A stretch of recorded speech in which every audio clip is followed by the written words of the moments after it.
They wore crowns, commanded empires, and shaped history, but behind the silken steel were bodies that betrayed them, club feet hidden by thrones, minds unraveling behind royal decrees.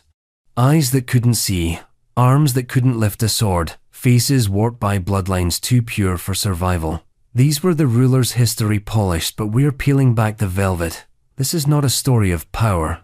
It's a story of the pain they tried to hide. These are 30 royals with secret disabilities and deformities, rewriting the myth of kingship, one broken body at a time. Before we dive into these buried truths, make sure you're subscribed for more deep cuts into the darkest corners of history. And while you're here, drop a comment. Where in the world are you watching from, and what time is it right now? Midnight in Manila? Dawn in Dublin? Let's see who else is wandering the past with us tonight. Tutankhamun. By the time British archaeologist Howard Carter chipped open the sealed doorway to the tomb of Tutankhamun in 1922, Egypt had already swallowed his name for over 3 millennia. And yet, within moments of that tomb's breach, the boy king would become immortal. Gold, masks, curses, museums. Tutankhamun was reborn as a glittering enigma of youth and majesty.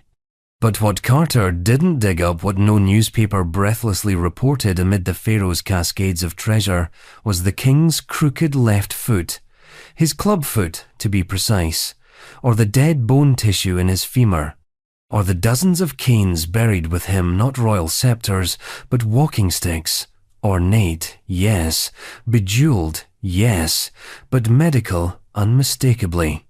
Tutankhamun wasn't just the boy who ruled Egypt, he was the boy who limped through it. When he ascended the throne at around 9 years old, Egypt was in ideological chaos. His predecessor and likely father Akhenaten had upended centuries of polytheistic tradition by installing the worship of a single deity, Aten, the sun disk. The gods were ousted, the temples emptied, the priests silenced. It was monotheistic revolution in an empire built on ritual multiplicity. Tutankhamun's reign was, at least officially, the return to normalcy. He moved the capital back to Thebes. He reinstated the old gods. His new name, Tutankhamun, literally meant living image of Amun, a deliberate reversal of his birth name, Tutankhaten. But while religious statues were rising again, the boy himself was breaking down. Evidence from his mummy paints a picture that no temple inscription would dare carve. A congenital clubfoot twisted his left leg inward. The bones in that leg were thin, underused. His right foot had traces of curler disease, a condition where the navicular bone in the foot dies due to interrupted blood supply. On top of that, a broken thigh bone, possibly the result of a fall shortly before death. All this in a body already weakened by malaria, genetic inbreeding, and a cleft palate. In short, Tutankhamun was more fragile than the kingdom he inherited. And yet, you'd never guess it from his official portraits. Ancient Egyptian art wasn't journalism, it was propaganda. Pharaohs weren't drawn with disabilities. They were idealized, symmetrical, godlike. Tutankhamun is shown smiting enemies, seated regally, or striding into eternity, never limping, never leaning, never failing. The canes in his tomb, more than 130 of them, tell a quieter story. Some showed signs of heavy use, others were ceremonial. All of them, in their mute abundance, whisper the same truth. Tutankhamun needed help to stand. And that help didn't end with canes. His burial chamber included orthopedic-style sandals, wide, flat, and made for someone who couldn't walk easily. His ornate golden throne, while impressive, may have functioned more like a medical chair than a symbol of leisure. Everything around him, from his footwear to his furniture, seems to have been adapted for a body in decline. The irony? For decades, The world treated Tutankhamun as the picture of youthful perfection. He was the boy king, the dazzling child monarch, the teenage pharaoh frozen in time. His golden mask, smooth and symmetrical, became a global icon. Even in death, the mask carried the lie forward.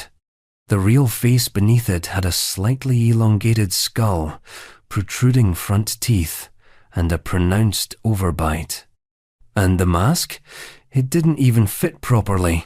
It may have been made for someone else.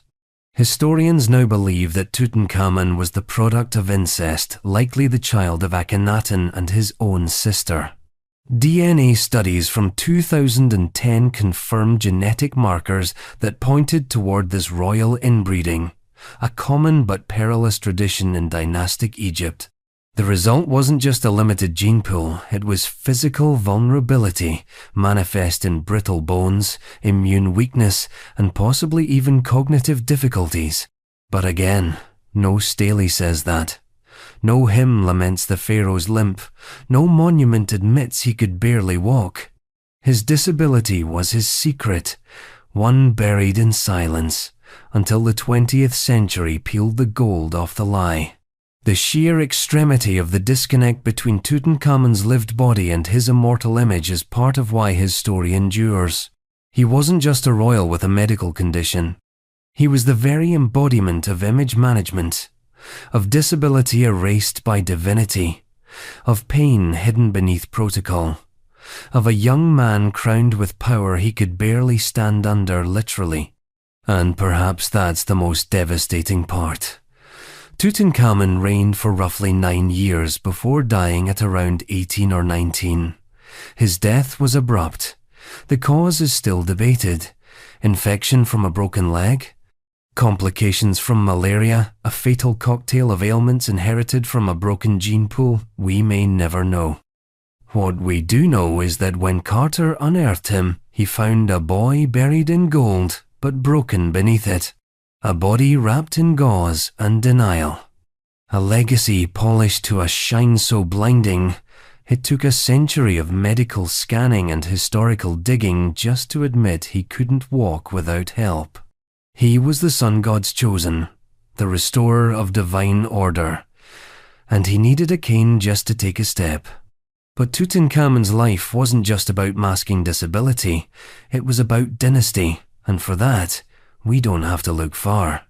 Because the same family that crowned a limping boy would soon put a twisted-footed teenager on the throne again. Different pharaoh, same bloodline, same deformity. Enter Siptah. Siptah. Siptah's name doesn't sparkle like Tutankhamun's.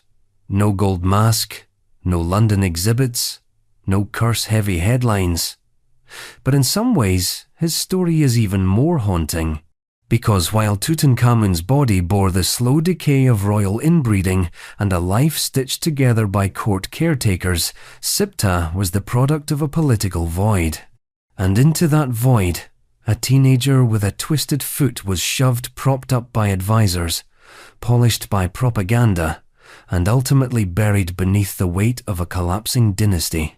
When Siptah took the throne, Egypt was spiraling. He ruled during the tail end of the 19th dynasty, a dynasty already in freefall. His predecessor, Seti II, had barely held on to power. The throne was being clawed at by multiple factions.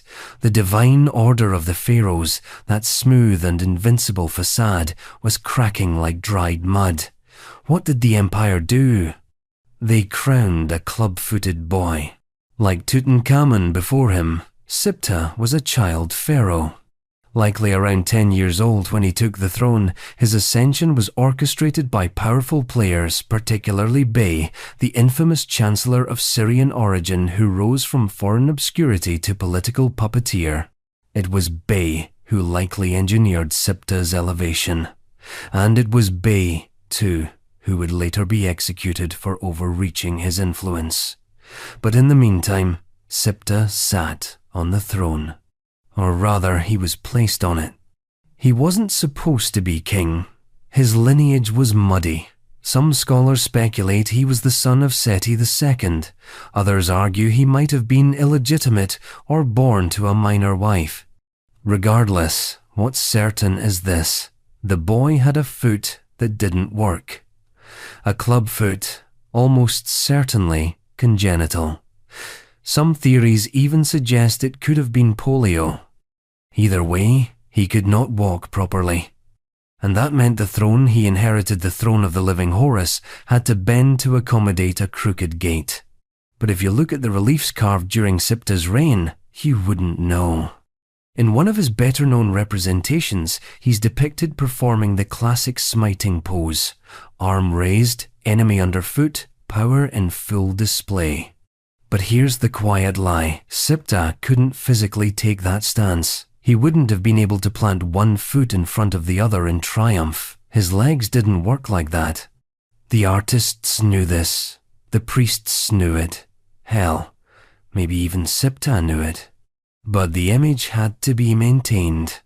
And so, the deformity was buried in stone just as surely as it would be buried in sand after his death. Unlike Tutankhamun, Siptah's tomb wasn't a glorious chamber of gold. It was left incomplete. KV 47-inch The Valley of the Kings is rough, undecorated in parts, and gives the impression of haste and neglect. The boy king died young, around 16, maybe 17. The cause? Unknown. Maybe an infection, maybe a complication of his condition. What's painfully clear is that he never fully ruled. His voice was never truly his own. Instead, others ruled in his name. The regent was Tawazret, the widow of Seti II, who later claimed the throne herself. Alongside her was Bey, until his execution for treason. Siptah's reign was not so much a rule as it was a placeholder. His disability made him malleable, controllable, a perfect figurehead for a power-hungry court. He couldn't lead a battle. He couldn't enforce his will physically.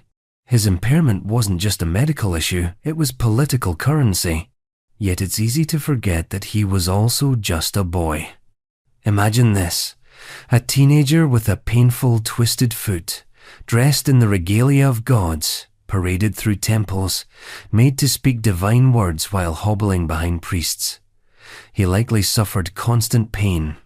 There were no orthopedic shoes in ancient Egypt, no painkillers, no medical understanding of neurodegeneration or skeletal defects, and still, he had to appear divine.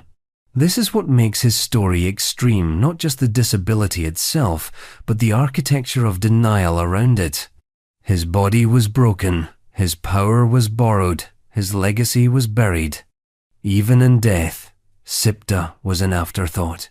His tomb's walls are sparsely decorated compared to the elaborate pictorial narratives of his royal predecessors. His name was erased in parts. Later, pharaohs saw his reign and his lineage as inconvenient, politically embarrassing, historically skippable. He had no great monuments, no temples in his name, no fanfare, just a small, twisted foot and the heavy crown of a dying dynasty. And still, there's something chilling about him. And because the imagery continued, even as the empire collapsed around him, even as political murder and court intrigue consumed his regents, even as his own body failed him, the iconography marched on. Pharaoh smiting, Pharaoh hunting, Pharaoh erect and powerful. The art lied for him, just as it had for Tutankhamun, just as it would lie for generations of royals to come. And if you think Egypt was alone in that, think again. Because the next pharaoh didn't just bend the image, he shattered it. He didn't limp or hide behind advisors. He made himself strange on purpose, elongated, androgynous, divine in a way no one had seen before.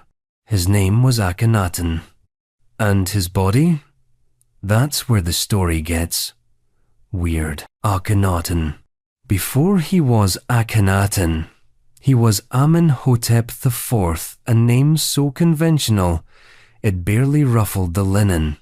But sometime in the early years of his reign, he shed that name like a skin and took up a new one, Akhenaten, meaning effective for the Aten.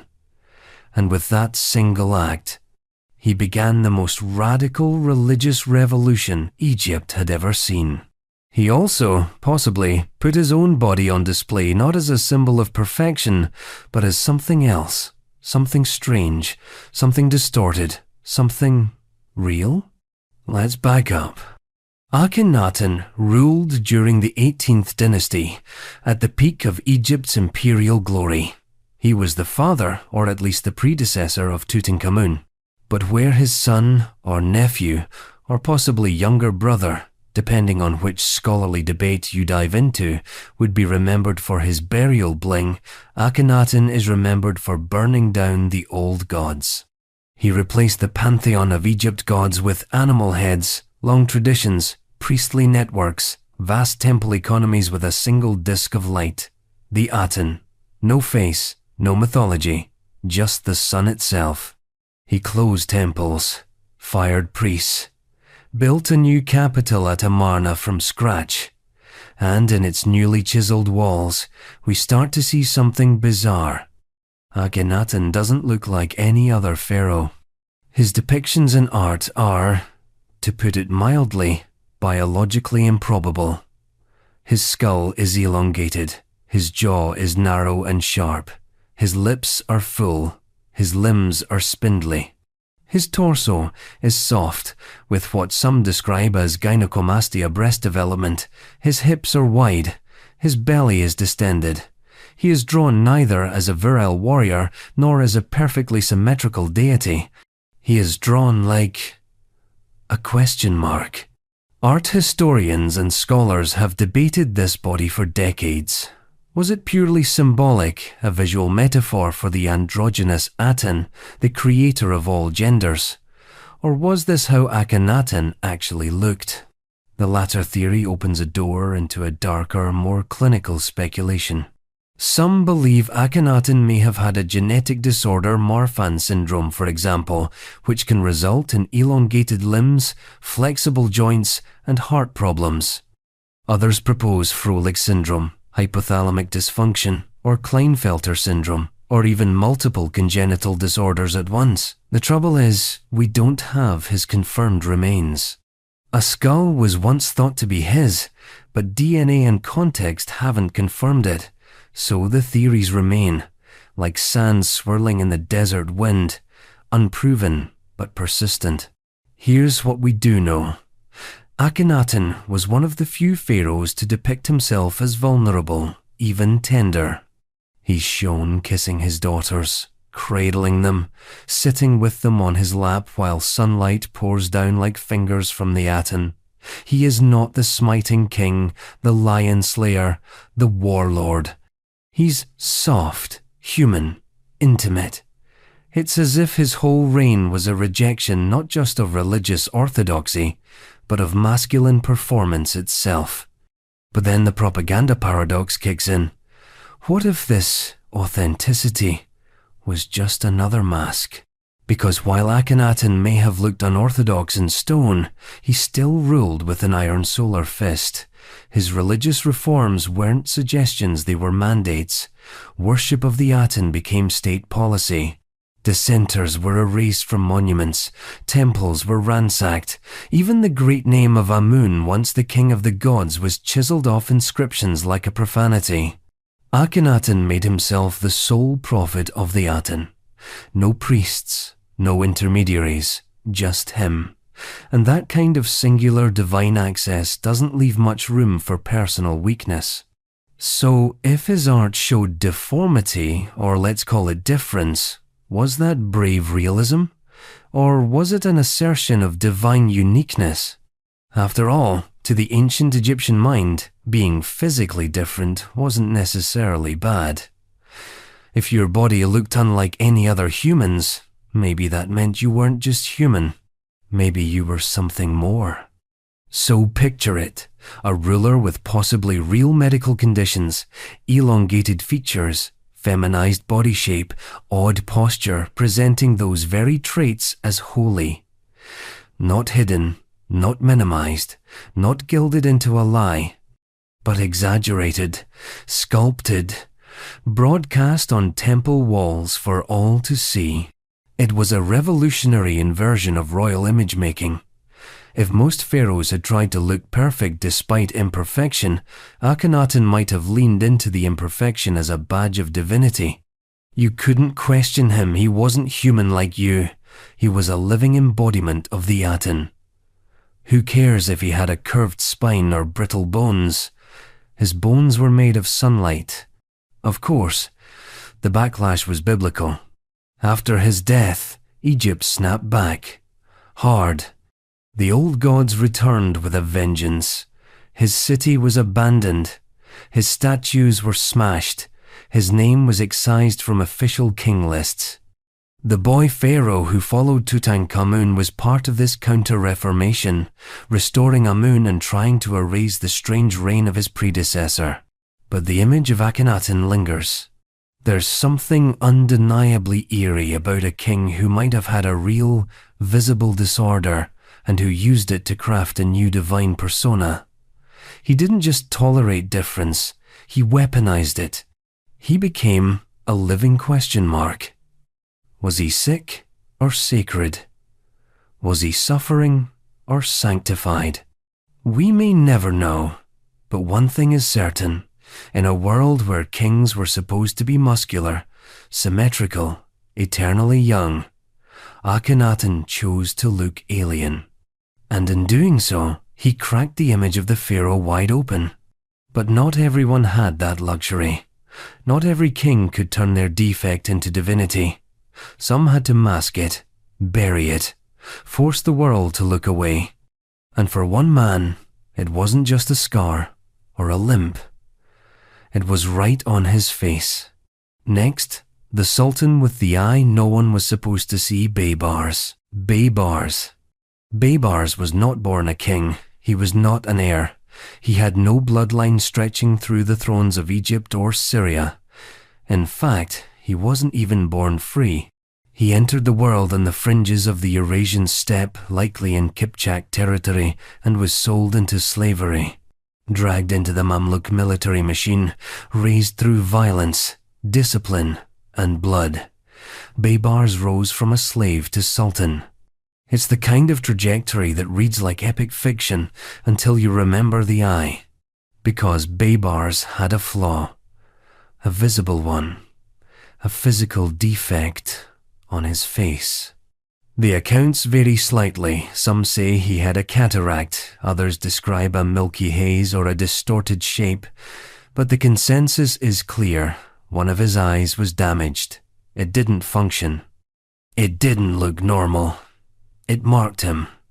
And for a long time, it nearly stopped him.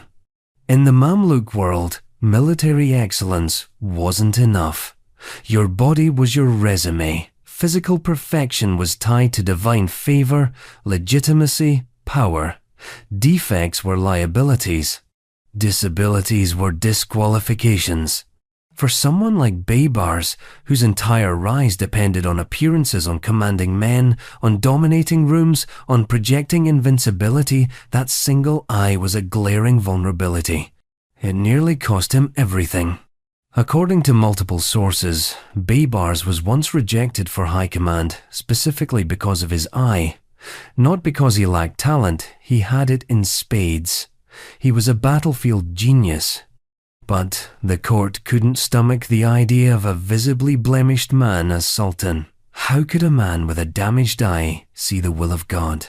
How could he judge, lead, rule? But history, as it so often does, bent under pressure.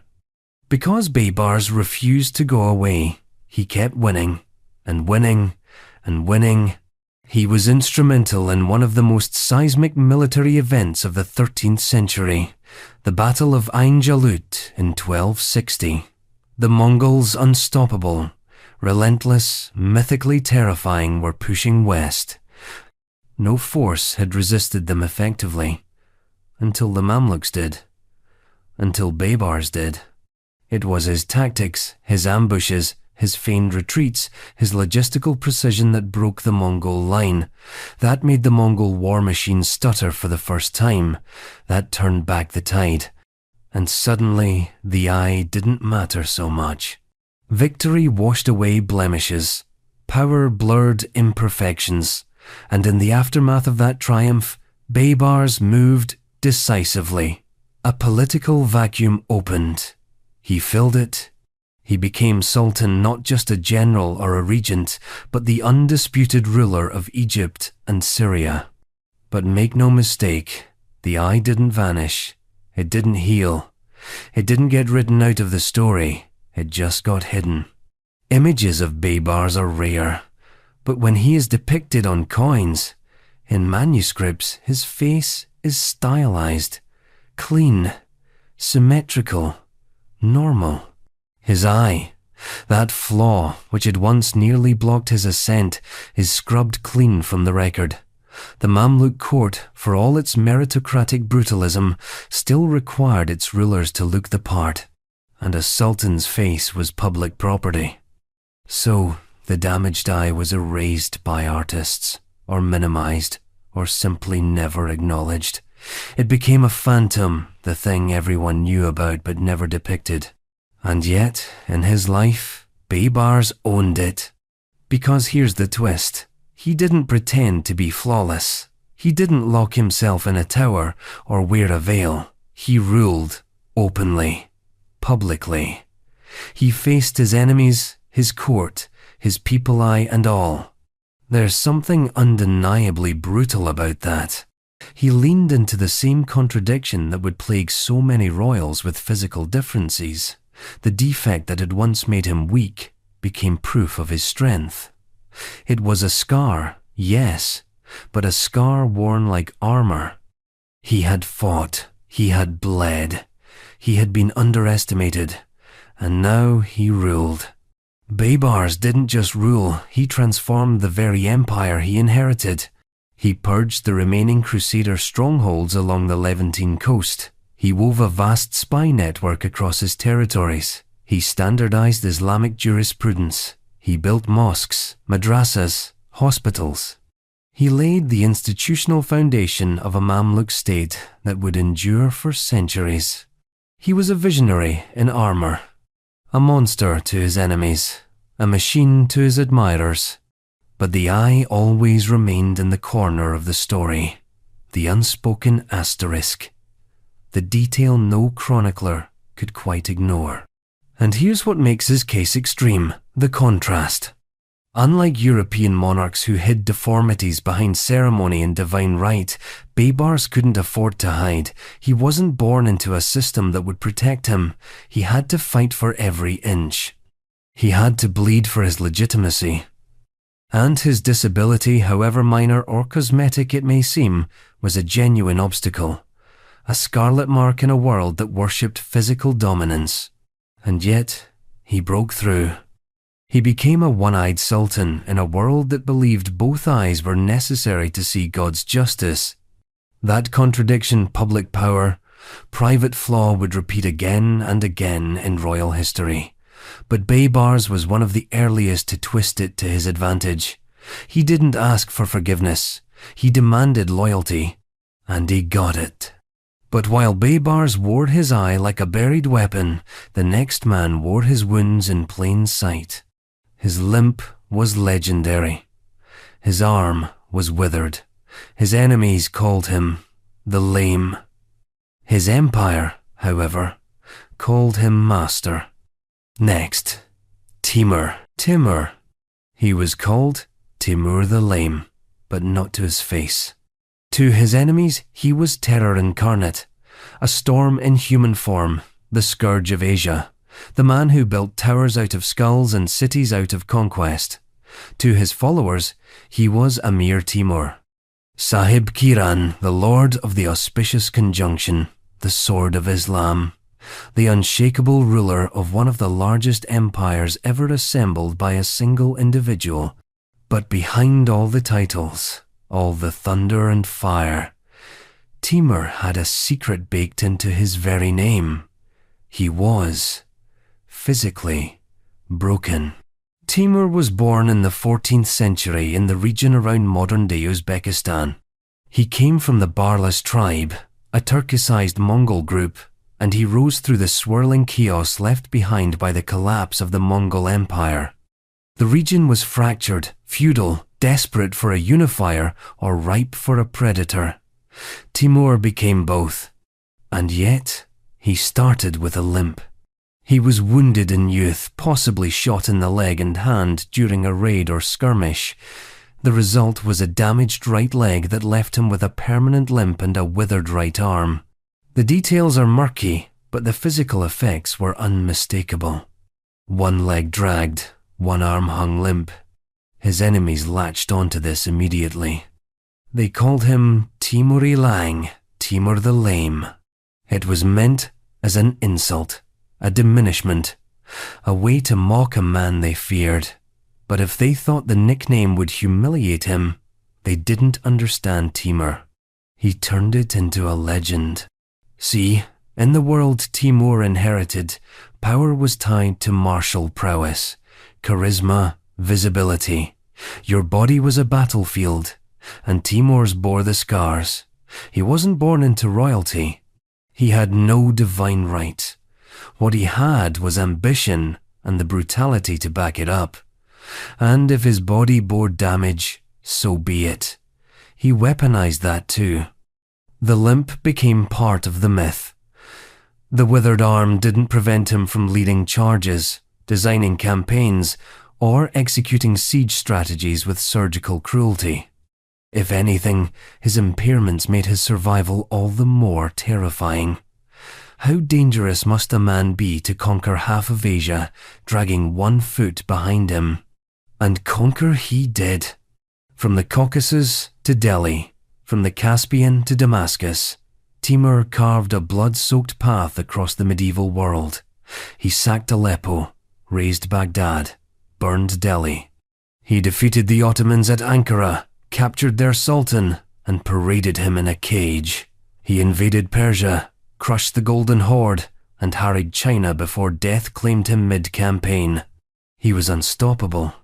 And yet, behind every campaign, every victory, was a man who limped. He masked the weakness not by hiding it, but by flooding the world with fear. Timur wasn't subtle. His style was performative terror. After sacking a city, he often built pyramids of severed heads, up to 90,000 skulls in a single monument after the conquest of Baghdad. His messages were etched in annihilation. He didn't need you to see him limp. He needed you to see what he could do while limping. But not everyone around him ignored the deformity. There are stories, some apocryphal, others more credible, of emissaries noting Timur's body, his walk, his hand, even his teeth. And yet, none dared mock him to his face. His coat projected power so thickly that physical weakness became irrelevant, or rather, it became part of the awe. The message was clear. If this is what a broken man can do, imagine what he would be at full strength. But the image wasn't entirely raw. Like all royals, especially those who rose by force, Timur controlled how he was seen. Court artists depicted him seated, robed, symmetrical. There are few clear contemporary portraits of him, and most of the later images, especially those minted on coins or painted in Persian miniatures, show a dignified, aging warrior with no visible trace of impairment. The limp, the arm, it disappears into the folds of time. Only the name, the lame, lingers like a ghost in the imperial archive. And yet, his legacy is not only in the blood he spilled, but in the contradictions he embodied. He was a devout Muslim who destroyed Islamic cities, a patron of art who decimated cultural capitals, a military genius who couldn't even walk straight. His empire collapsed after his death, his sons squabbled, his conquests unraveled, but the shadow of Timur lingered across Central Asia for centuries. The Timurid dynasty, born of his blood, would pave the way for the Mughal Empire. His descendant Babur would take his legacy into India, establishing a lineage that would rule for hundreds of years. And even today, in places like Uzbekistan, Timur is revered as a national hero. Statues of him stand tall, his limp largely forgotten. But that limp, it mattered. It mattered because it was real, it was visible, and in a world of warrior kings, Timur rose to rule not in spite of his disability, but through it. He didn't hide it, he conquered with it. And if Timur's scars were worn on his body, the next ruler bore his pain in swelling joints and collapsing flesh. His kingdom was vast, his court ornate. His condition, gout so severe, it left him barely able to stand. Next, the emperor who turned gluttony into ceremony, Kublai Khan. Kublai Khan. Kublai Khan was not merely a ruler. He was a collision between Mongol nomadism and Chinese bureaucracy, between explosive conquest and meticulous governance, between the horse lord and the emperor. Grandson of Genghis Khan, he was heir to an empire carved by hooves and fire. But where Genghis was the whirlwind, Kublai was the weight. Heavy, permanent, inevitable, and eventually, literally immobile. The man who once hunted across the steppes, who rode with the fury of 1,000 banners, would end his days unable to walk, swollen with gout and obesity, bloated not just by his flesh, but by the sheer size of his dominion. But we're getting ahead of ourselves. When Kublai first entered the political stage, the Mongol Empire was the largest land empire in history, but also fractured, teetering, hungry for leadership that could tame chaos without smothering conquest. Kublai wasn't the obvious choice. His older brother Mungke had inherited the Great Khan title. Kublai had to prove himself. And he did first as governor in northern China, then as a master of strategy, culture, and diplomacy. He was the rare Mongol who read Chinese poetry, who built Buddhist temples, who could drink kumis from a horse-skin flask at dawn and attend Confucian court rituals by dusk. He became Great Khan in 1260, but he didn't stop there. Kublai wanted more than Khanship. He wanted China. Not just its land, but its soul. In 1271, he declared the founding of the Yuan dynasty and crowned himself Emperor of China, breaking with nomadic tradition and fully embracing sedentary imperial rule. It was a bold move. Some Mongol nobles balked, some revolted, but Kublai had power in the armies to prove it. By 1279, the Song dynasty had fallen. For the first time in centuries, all of China was under foreign rule, and Kublai Khan, grandson of Genghis, sat at the center of it all, on a throne, in a palace, wearing silk. But thrones come with a price. The conqueror's body began to collapse under the burden of the court. As Kublai aged, his health deteriorated rapidly. By his 50s, he was suffering from intense and chronic gout, a disease caused by uric acid buildup in the joints, leading to excruciating pain, inflammation, and swelling. Gout is sometimes called the disease of kings, thanks to its associations with rich diets and heavy drinking. Kublai was certainly guilty of both. The Mongol warlord who once thrived on horse meat and fermented mare's milk now gorged on the finest delicacies of China, endless banquets of fatty meats, rice wines, and sweet confections. His waistline expanded, his mobility declined. His once legendary ability to ride for days across the plains was replaced by the slow, painful shuffle of a man whose joints had turned against him. And this was not just a private affliction.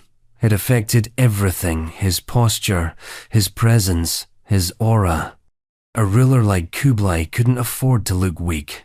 So, like many before him, he adapted his image. The emperor was still depicted in grand paintings, throned and serene, His obesity was sometimes stylized into a symbol of abundance and majesty. Ceremonial rituals were adjusted. Audiences were shortened or managed with increasing care. When he could no longer attend key court functions in person, he sent proxies, issued decrees, leaned on the machinery of bureaucracy. But behind the curtain, the man was suffering. Gout isn't just a flare-up condition, it's a grinder. Every step becomes a negotiation. Simple movements turn agonizing. Sleep is broken by searing pain in the feet, the knees, the hands. In a world without effective pain relief, every joint becomes a battlefield. And Kublai wasn't just sick, he was grieving. By the end of his reign, he had lost his wife, Chabi, one of his most trusted advisors, and the political glue of his court. He had lost his heir, Genjin. His military campaigns in Japan and Southeast Asia had ended in humiliating failure. His political enemies within the court were multiplying. His grip on the outer territories of the empire was slipping. Even the Ilkhanate and Chagatai Khanate, the other Mongol-controlled regions, were beginning to ignore his authority. And still, the ceremonies continued. The Yuan court was vast, ornate, suffocating. While the Mongol ideal was mobility, Kublai had institutionalized grandeur. Bureaucrats, eunuchs, Confucian scholars, Tibetan monks all orbited his court like moons around a planet.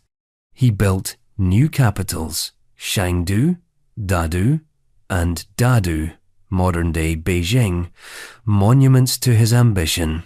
But these cities, like his body, became harder and harder to move. Kublai ruled from couches, from palanquins, from beds. His orders still carried weight, but his steps no longer did. He grew paranoid, suspicious, burdened, and all the while, the propaganda machine kept churning. Imperial records described him as majestic, wise, sagacious, barely mentioning the flesh pressing into his robes or the red-hot swelling in his joints. His decrees were delivered in calligraphy, not in limps. His power still spanned continents on paper, but his body was anchored to a palace he could barely walk through. There's a strange irony in all this. Kublai Khan had spent his youth chasing power across landscapes that his own grandfather had turned into an empire. And when he finally caught it, when he fused Mongol ferocity with Chinese imperialism, it began to devour him from the inside. Obesity, gout, isolation. He died in 1294, unable to move, embattled by sickness, and watching the edges of his empire fray. And yet, his legacy was monumental. The Yuan dynasty would last nearly a century after his death. The Pax Mongolica he helped cement enabled trade, travel, and cultural exchange across Eurasia. Marco Polo, who visited his court, described him in awestruck terms. A mighty emperor, surrounded by splendor. He didn't mention the gout, or the shuffle, or the swollen knees, because to the outside world, Kublai remained a god in brocade. But beneath that silk was a man trapped in a body, failing under its own weight. And if Kublai Khan's decline was a slow collapse hidden behind grandeur, the next emperor began his reign already diminished, his condition not acquired but congenital. A Japanese monarch, born into divinity, slowly sidelined by a court that couldn't explain why he never quite fit the role. Next, Emperor Taisho. Emperor Taisho. In the rigid choreography of Japan's imperial court, where every bow has a height, every gesture a script, and every word a lineage, the man who became Emperor Taisho was born into a role he would never fully play. Heir to a throne older than any other continuous monarchy in the world, Taisho was destined to rule a Japan surging into the modern era. But from the beginning, something was off. He was born Yoshihito in 1879, son of Emperor Meiji, The monarch who had dragged Japan into the industrial age, shattered the shogunate, and built a modern nation from feudal ash. Meiji was fire and steel. Taisho was something else. At first, the symptoms were brushed aside. Yoshihito was a sickly child, suffering from high fevers and frequent illness. Rumors swirled, but the court remained silent. Japanese emperors were not to be questioned. They were living gods Tenno, and gods do not have developmental disorders. But Yoshihito did. From an early age, it became clear that he struggled with comprehension, with speech, with emotional regulation. He was prone to fatigue and cognitive fog. He found complex social functions overwhelming. In a system where control of body and mind was sacred, Yoshihito's body was clumsy, his thoughts sometimes delayed. Later, scholars would suggest neurological or cognitive impairment, possibly a spectrum disorder, possibly the long-term result of cerebral meningitis. But in Meiji Japan, such diagnoses didn't exist. The court called it delicacy. They began adjusting things quietly.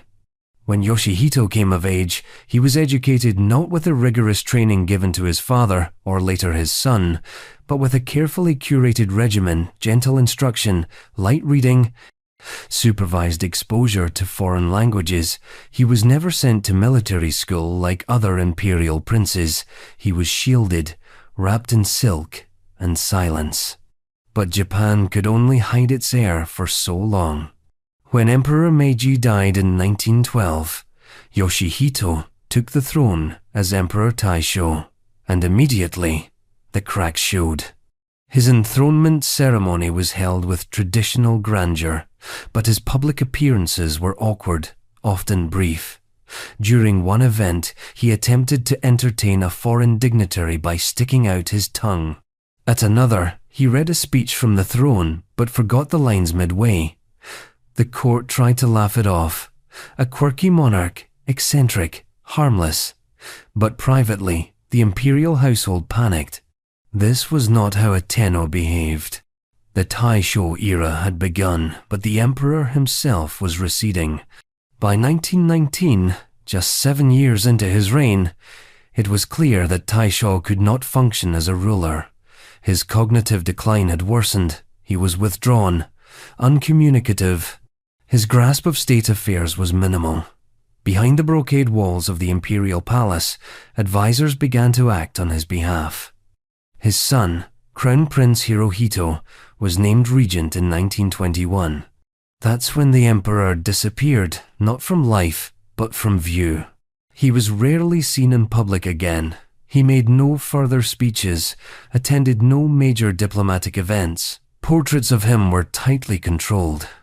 The official imperial photographers were given strict orders. No candid shots, no signs of distress, no deviations from the divine mask. The image had to hold. And it did, mostly thanks to the court's careful management and the relative peace of the Taisho period. Politically, Japan was entering a new phase. The era would later be dubbed Taisho democracy, marked by a blossoming of political parties, civil rights movements, and social modernization. But none of that had anything to do with the man whose era bore the name. Taisho was a ghost emperor. He drifted through the imperial calendar, occasionally appearing on balconies, waving with mechanical formality. His health continued to decline physically as well as mentally. By the late 1922, he was bedridden. When he died in 1926, it was almost a relief to the court, to the bureaucracy, to the narrative machine that could now pivot. Official records never mentioned illness, no disability, no cognitive impairment. Just the standard euphemisms. He bore the burdens of the chrysanthemum throne with great dignity, or his health made personal appearances limited, nothing that pierced the veil of divinity. But in private, among the imperial family and the political elite, there was no doubt. Taisho had never been fit to rule. His entire reign had been an act of concealment. What makes his stories so stark is that his role wasn't military or merely ceremonial. He was, at least nominally, the head of a modern state with expanding ambitions. Japan, during his reign, fought World War I on the side of the Allies. It negotiated treaties. It industrialized further.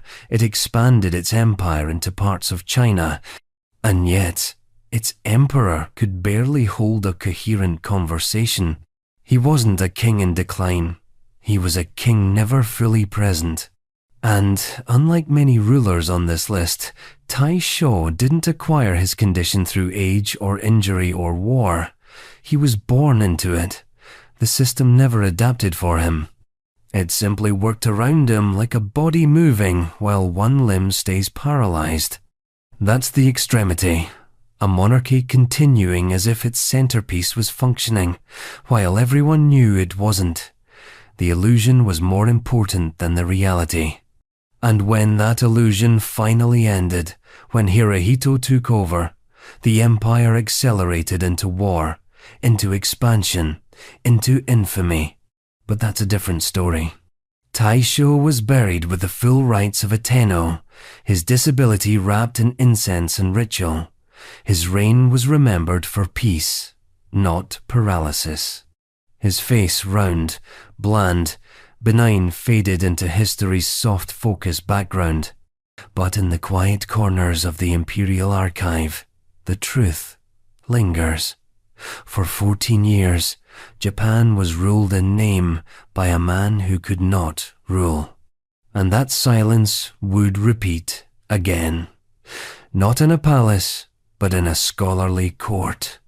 Not through cognitive decline, but failing vision. The next monarch would read laws he could barely see and govern through the haze of encroaching blindness. Sejong the Great, Sejong the Great. In the long scroll of Korean history, few names shine like Sejong. He was the fourth king of the Joseon dynasty, a sovereign whose reign from 1418 to 1450 is often remembered as Korea's golden age. His era gave birth to one of the most radical intellectual movements East Asia had ever seen, culminating in the invention of Hangul, the Korean script that broke the monopoly of the elite and handed literacy to the masses. Science, music, law, agriculture. Sejong wasn't just a king, he was a revolution in a royal robe. But beneath the halo of genius and the chorus of national pride lies a quieter narrative. Sejong the man, Sejong the body, Sejong the slow descent into darkness. By the end of his reign, he was almost completely blind. This wasn't widely known at the time. It couldn't be. Korean kings weren't supposed to be human in that way. They were Confucian paragons, embodiments of cosmic order. The king's body, like his decisions, was meant to be flawless. A blind king? That was a contradiction in terms. How could a man guide a nation if he couldn't even guide himself through his own palace? And so, Sejong's blindness became a royal secret. But the signs were there, flickering between the brushstrokes of official records. As he aged, Sejong began delegating more and more authority to trusted officials, first to ministers, then to his eldest son, and finally to a tight circle of scholars and regents who served as his eyes and hands. It was gradual, systematic, quiet. Blindness doesn't arrive all at once, and Sejong's didn't either. It crept in over years, slowly clouding the vision of a man who had once overseen astronomical innovations, map-making breakthroughs, and precise medical texts. The very tools he had ordered made to observe the heavens could no longer help him read a page. But he didn't stop ruling. That's the part that makes his case extraordinary. Most monarchs on this list receded as their impairments grew. They were sidelined, replaced, hidden behind veils or portraits or regents who ruled in all but name. Sejong refused to disappear. Instead, he governed through intellect, through delegation, through systems he had built precisely to outlive him. His blindness didn't end his reign, it redefined it. Consider this. The invention of Hangul, the Korean phonetic alphabet, came late in his rule, at the very edge of his physical decline. His advisors opposed it. The aristocracy hated it. The scholars scorned it. Why? Because up until then, Korean writing was done in classical Chinese, a language so difficult and elitist that only a small fraction of the population could read it. Literacy was a weapon of the Yangban, the ruling class. Hangul threatened that monopoly. But Sejong pushed it forward anyway. Not by brute force, not by royal decree alone, but by working in secret with a small team of linguists and scholars, his Hall of Worthies, men hand-picked for their brilliance and loyalty.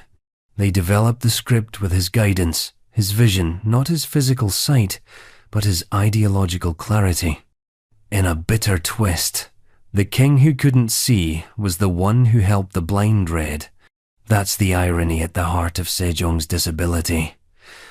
As his eyes dimmed, his mind only sharpened. He launched projects to improve farming methods. He expanded printing. He reformed the tax code. He issued musical theories still studied today. Even as his court tried to minimize his declining condition, Sejong's output exploded. But let's not romanticize it too much. Blindness is never just a poetic metaphor. It's isolating, disorienting, dangerous, especially in a royal court filled with political intrigue, Confucian rigidity, and the constant threat of rebellion. Every step without sight could be manipulated. Every whispered slander about the ailing king could become a knife in the dark. And yet, the records remain mostly loyal. The annals of the Joseon dynasty meticulous. Near daily records of court life rarely mention Sejong's blindness outright. When they do, it's euphemistic. His Majesty was unwell. His Majesty declined to attend due to fatigue. They say nothing of the man who likely struggled to recognize faces, who could no longer read edicts with his own eyes, who dictated instead of writing. But there are other clues. Royal court rituals began to change. The number of public appearances decreased. When he did appear, it was often flanked by aides. His son began handling official duties as early as the 1442nd, well before Sejong's death in 1450.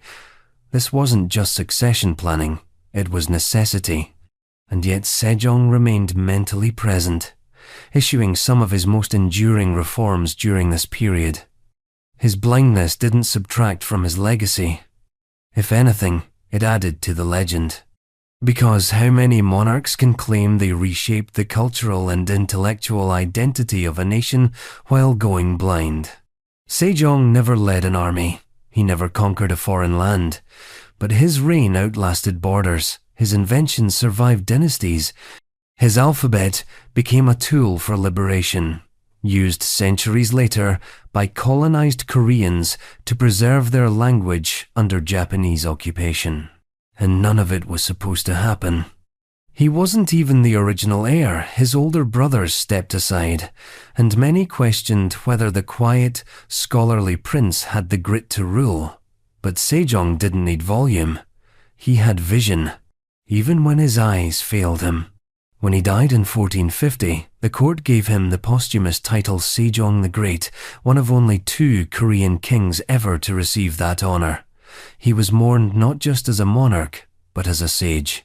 His blindness, though never publicly acknowledged, had become part of a deeper myth, the king who saw more with his mind than others did with their eyes. But not all monarchs were allowed such grace. For some, a single wound was enough to shift the narrative, to crack the image, to threaten the very legitimacy of the crown.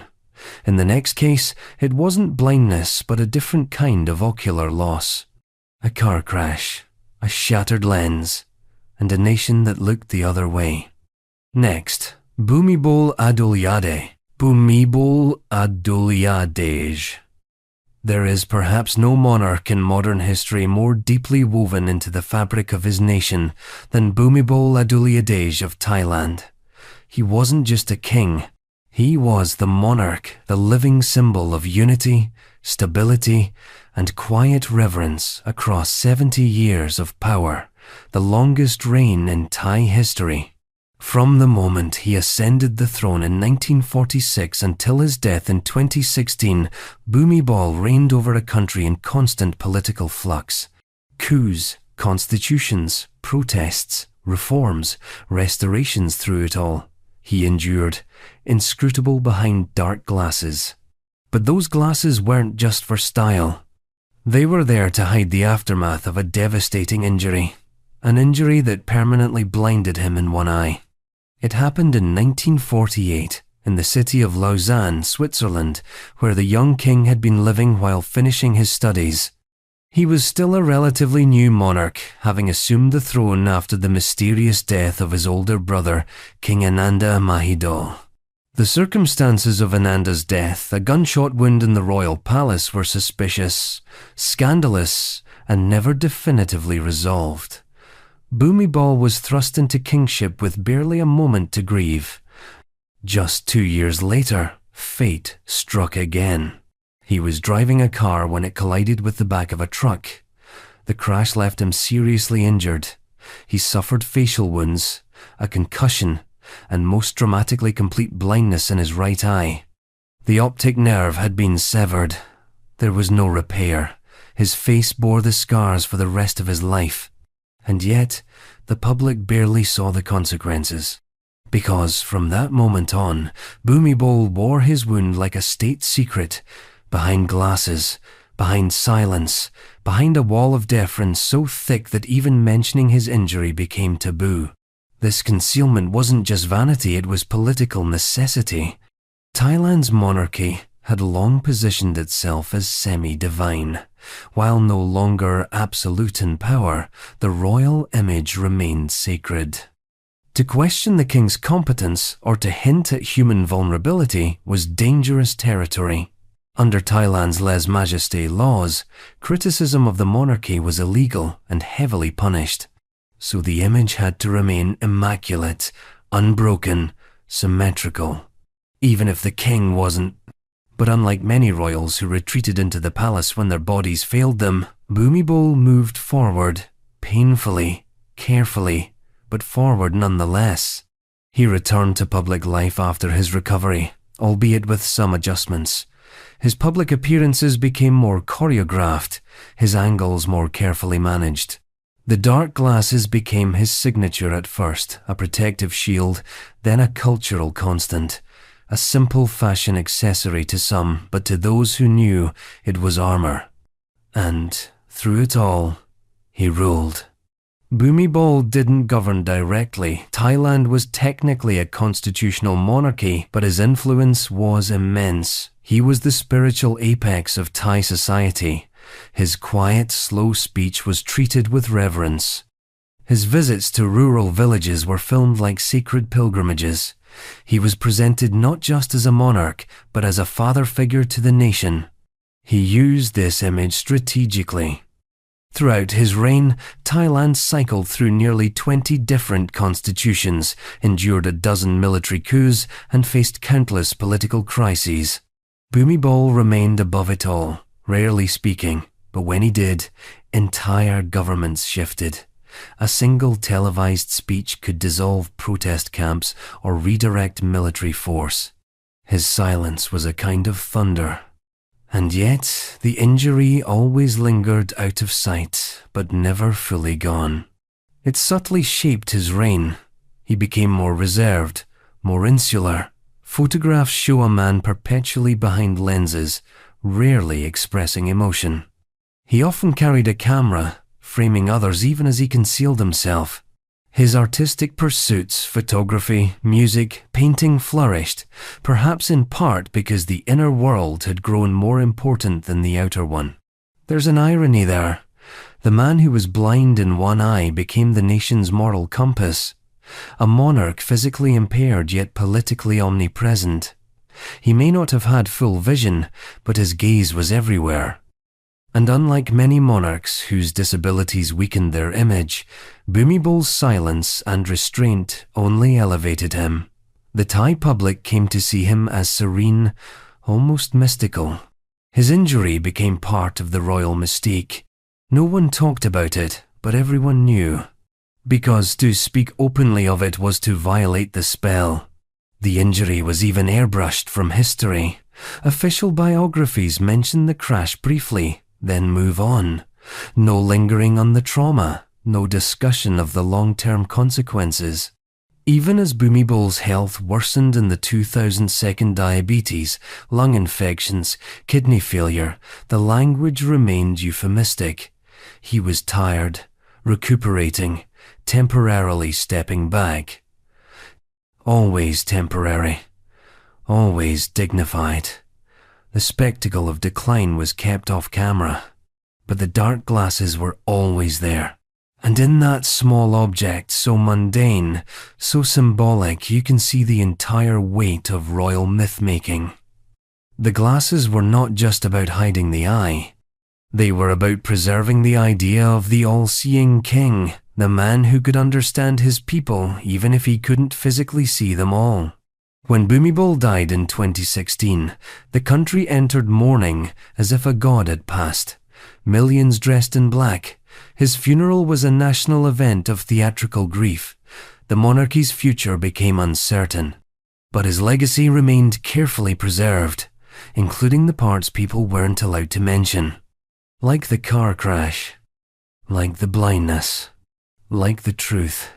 Because sometimes, the most enduring royal image is built not from what is shown, but from what is hidden. And the next king on our list knew that better than most. He, too, carried a secret. But his wasn't behind glasses. It was in the mind. A short reign, a silent illness, and a throne that passed as quietly as it was inherited. Talal bin Abdullah. Talal bin Abdullah. In the tapestry of Middle Eastern monarchs, King Talal of Jordan is often just a whisper, a brief reign, a transitional figure. A page turned quickly. He ruled for less than 2 years, from 1951 to 1952, and then disappeared behind the palace walls. No great war, no grand reforms, just an abdication and then a vanishing act. But behind that abrupt departure was a storm the kingdom could not name. Talal bin Abdullah was a king with a mind under siege. Officially, the reason for his abdication was health issues. That's the line used in palace communiques, in government statements, in the carefully polished obituaries that followed decades later. But everyone in the palace and many outside it knew what health really meant. Mental illness, and not the kind that could be softened by euphemism or hidden behind ritual. Talal suffered from what was widely believed to be schizophrenia or severe bipolar disorder, though, given the era and the region's medical understanding, diagnoses were vague, and treatment was even vaguer. What mattered was this: the king of Jordan could no longer rule. Not just politically, but mentally. The throne had become too heavy for a mind at war with itself. It wasn't always this way.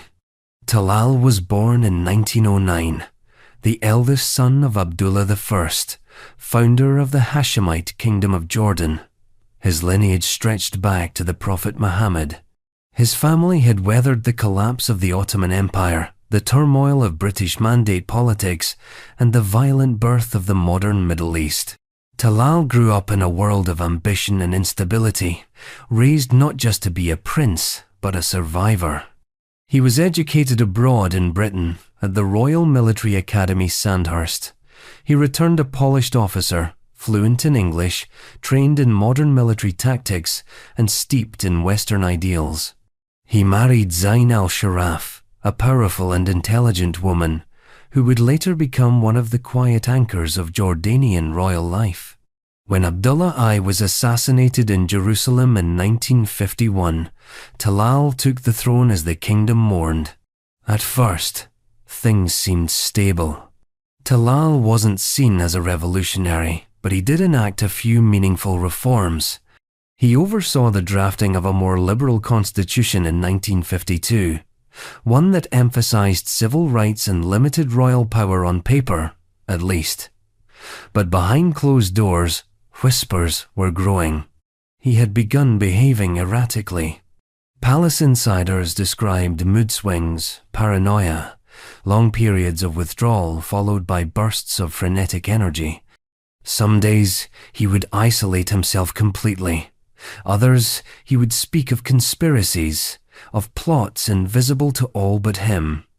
There were rumors of delusions, of voices, of a king who could not sleep. In another time, in another place, this might have remained hidden longer, but the Middle East, in the 1952nd, was an unstable chessboard.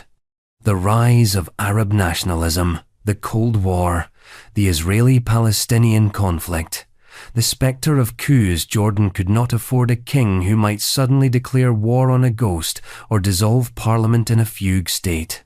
And so, the Hashemite family acted. In August 1952, less than 13 months after his coronation, King Talal was declared unfit to rule. The decision was framed with diplomatic language. The king had suffered a nervous breakdown. He was being treated. He was stepping down voluntarily for the good of the nation. Parliament passed the abdication decree with ceremonial solemnity. His son, Hussein, just 16 years old, was named Crown Prince. A regency was installed until he came of age, and then Talal was gone.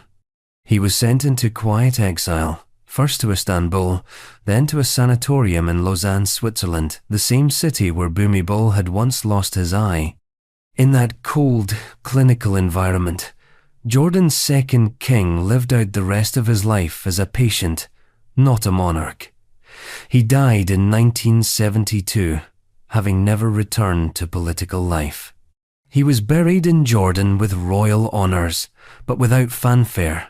The nation had long since moved on. And yet, Talal's story didn't vanish. It remained, half-told, in palace memoirs and royal biographies, in the anecdotes of old ministers and palace staff. And it stands out on this list not just for the nature of his impairment, but for how completely it removed him from power. Talal's mental illness wasn't the kind that could be masked by ceremony or hidden behind a curtain. It couldn't be painted over with idealized portraits or dressed in imperial robes. It interrupted speech. It disrupted cognition. It destabilized trust. It cracked the mirror of monarchical perfection. And yet, what makes his case so compelling is the very human attempt to protect him. Queen Zayn, his wife, remained devoted throughout his exile. She shielded their children from the darkest parts of his illness. She advised young King Hussein during his formative years, steering the kingdom through one of its most delicate transitions. In many ways, she became the de facto monarch during the years between Talal's abdication and Hussein's maturity. And Hussein, for all his later strength as a ruler, carried the memory of his father's collapse like a shadow. It shaped his understanding of power not as a birthright, but as a burden, one that could crack even the most sacred bloodlines. That's the extreme truth behind Talal's reign, not the illness itself, but what it revealed. That monarchy, for all its divine pretensions, is still built on human minds. And human minds can break, even in palaces, even on thrones, even behind layers of tradition and ceremony and silence. And if Talal's mind unravelled in private, the next monarch on our list would face his breakdown in the open. His illness would grip him while in full view of the empire. during a reign marked by military victories, diplomatic negotiations, and paralysis. Next, Menelik II. Menelik II. He was the last emperor to truly terrify the European powers. Menelik II of Ethiopia, a name that echoes with thunder in colonial history, was not merely a king but a storm that humbled an empire. In 1896, at the Battle of Adwa, his forces crushed the invading Italian army, making Ethiopia the only African nation to decisively defeat a European colonial power in the scramble for Africa. That victory wasn't just military, it was mythic. It made Ethiopia a symbol of black sovereignty, a beacon for Pan-African pride for generations to come. But behind the towering image of Menelik the Conqueror lay a long, painful decline. One not caused by bullets or battles, but by the slow erosion of his body from within. By the end of his reign, Menelik II was paralyzed, unable to speak, his court silently managing his deterioration while the empire he had forged moved forward without him. His mind remained sharp for a time, his will unbending. But the body betrayed it all. Born in 1844, Menelik was baptized Saleh Mariam and spent his early years as a political pawn, held captive by Emperor Tewodros II. He escaped in his 20s, returned to his native Shewa province, and began consolidating power with fire and steel. His ascent was ruthless. He married strategically, expanded aggressively, and forged alliances when necessary, but always on his terms. By the time he crowned himself Emperor of Ethiopia in 1889, Menelik ruled an empire larger than any in Ethiopian history. His modernization projects were ambitious: roads, telegraphs, railways, minting his own coinage. He imported doctors and engineers, opened schools, and even experimented with electricity. He was a feudal monarch, embracing modernity not as a novelty, but as a weapon. And then came Adwa. The Italian government had misinterpreted the Treaty of Wuchale, assuming a clause gave them protectorate rights over Ethiopia. Menelik disagreed vehemently.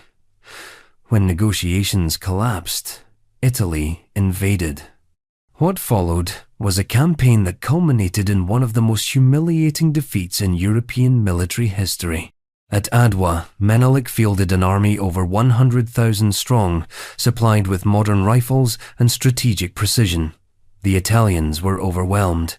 Thousands were killed, captured, or routed. The shock in Europe was seismic. Black African soldiers had not only fought white Europeans, they had annihilated them. Menelik emerged as a Pan-African icon, a monarch whose face was carved into political banners and liberation dreams. His prestige soared. Diplomats came courting. Ethiopia had proven it would not be ruled, it would rule itself. But the tide would shift. In 1906, Menelik suffered the first of a series of devastating strokes. The initial attack left his right side weakened, his speech slurred. At first, he fought through it, still issued orders, still appeared at ceremonies, still signed decrees, though less frequently and with a trembling hand. The court began to adapt, as courts do. Ministers took on more responsibilities. His wife, Empress Tetu Betul, began to exert significant influence, both politically and personally. Then came the second stroke, and the third. By 1909, Menelik was no longer the man who had won at Adwa. He could barely move. His speech was gone. His body, once the vessel of fierce charisma and battlefield command, was now an immobile shell. His right side was paralyzed. He could not eat without assistance. He could not write. He could not sit unassisted. His eyes tracked people with recognition, but conversation became impossible. And yet, no official abdication came. This is where the myth starts to crack. Ethiopia, proud and royal, refused to admit its emperor was incapacitated. Announcements to the public were minimal. The court insisted the emperor was resting.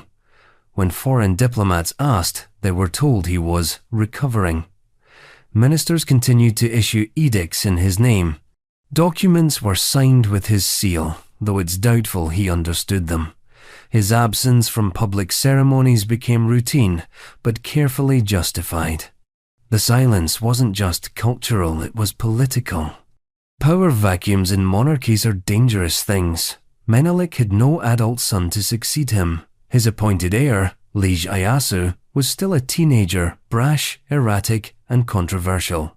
Empress Taitu, meanwhile, had her own ambitions and allies. Ethiopia had no written constitution at the time, no legal mechanism to transfer authority without outright coup, so the court pretended.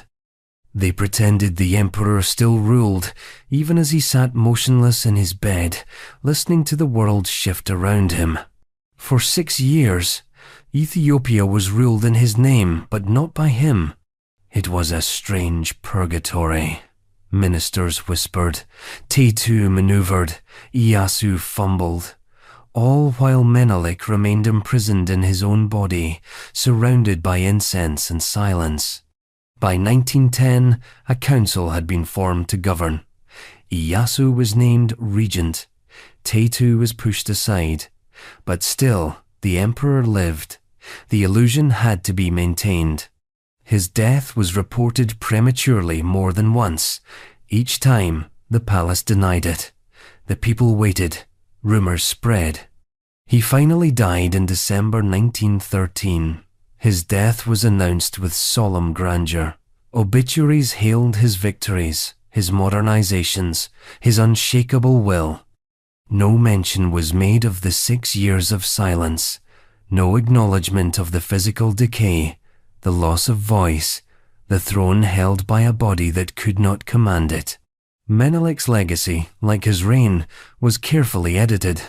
Statues show him mounted on horseback, surveying battlefields. Murals depict him pointing toward victory. His image became a symbol of strength, unyielding, impervious, the man who defied Europe, the emperor who brought fire and steel to the highlands, the sovereign whose very name meant power. But beneath the myth is a more human truth. Menelik spent his final years as a monarch in name only, his mind trapped in a paralyzed frame, while his empire braced for the storm of succession. And that storm would come. Because the next king we meet also faced physical limitation, but this time from birth. His body never matched his legend. His limp was lifelong, his stature questioned, and yet he ruled Sparta. Next, Agesilaus II. Agesilaus II. Sparta was not known for forgiveness. It was a city-state built on the worship of perfection, of strength, symmetry, discipline. In Sparta, boys who were born weak or malformed were, according to legend, abandoned on the slopes of Mount Taygetus. Their lives were weighed against the needs of the state, and the state demanded warriors. So when Agesilaus II, lame from birth, was named king, it was not just unexpected, it was radical. His reign would become one of the longest in Spartan history, around 40 years, from roughly 400 to 360 BCE. A reign forged not through divine right, but through a strange twist of fate, intense political maneuvering, and an overwhelming drive to prove that a limp did not make a man any less a Spartan. In fact, his entire life would become a campaign against that very assumption. Agesilaus wasn't born to be king. He was a member of the Eurypontid dynasty, one of Sparta's 2 royal houses, but he was a younger son. His half-brother, Aegeis II, held the throne, and Agesilaus was largely raised to be a loyal aristocrat, not a ruler.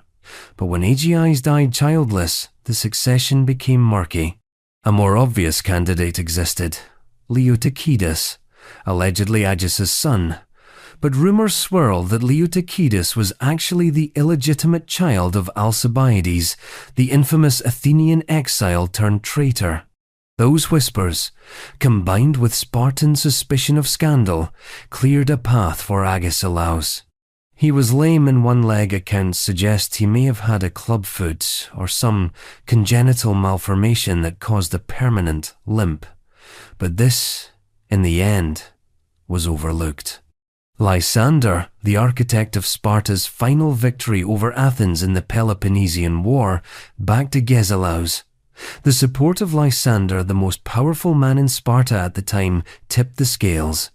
The ephors, always wary of public scandal, favoured a known noble with a known defect over a possibly illegitimate prince.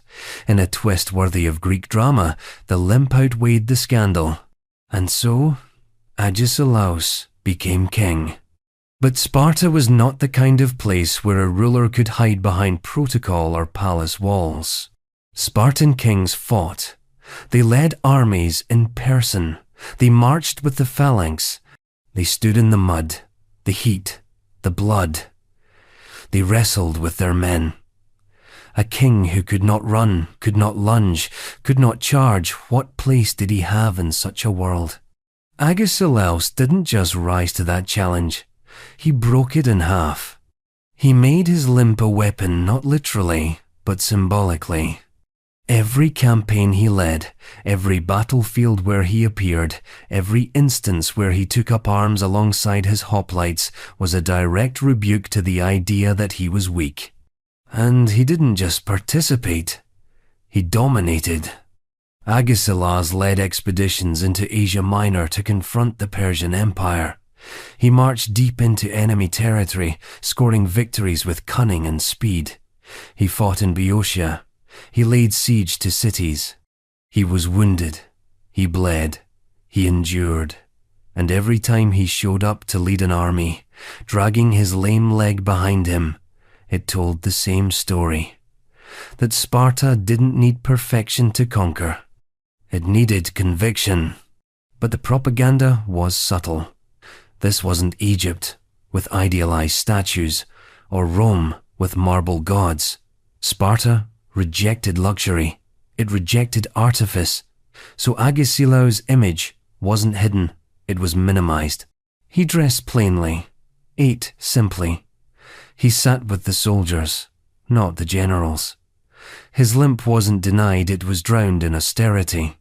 But in Athens, in Thebes, in Persia, they noticed. The image of a Spartan king who limped into battle was both mockery and myth. Enemies laughed until he beat them, then they stared. What kind of society produced a ruler who led from the front, who refused golden armor, who limped into war, and still made entire cities surrender?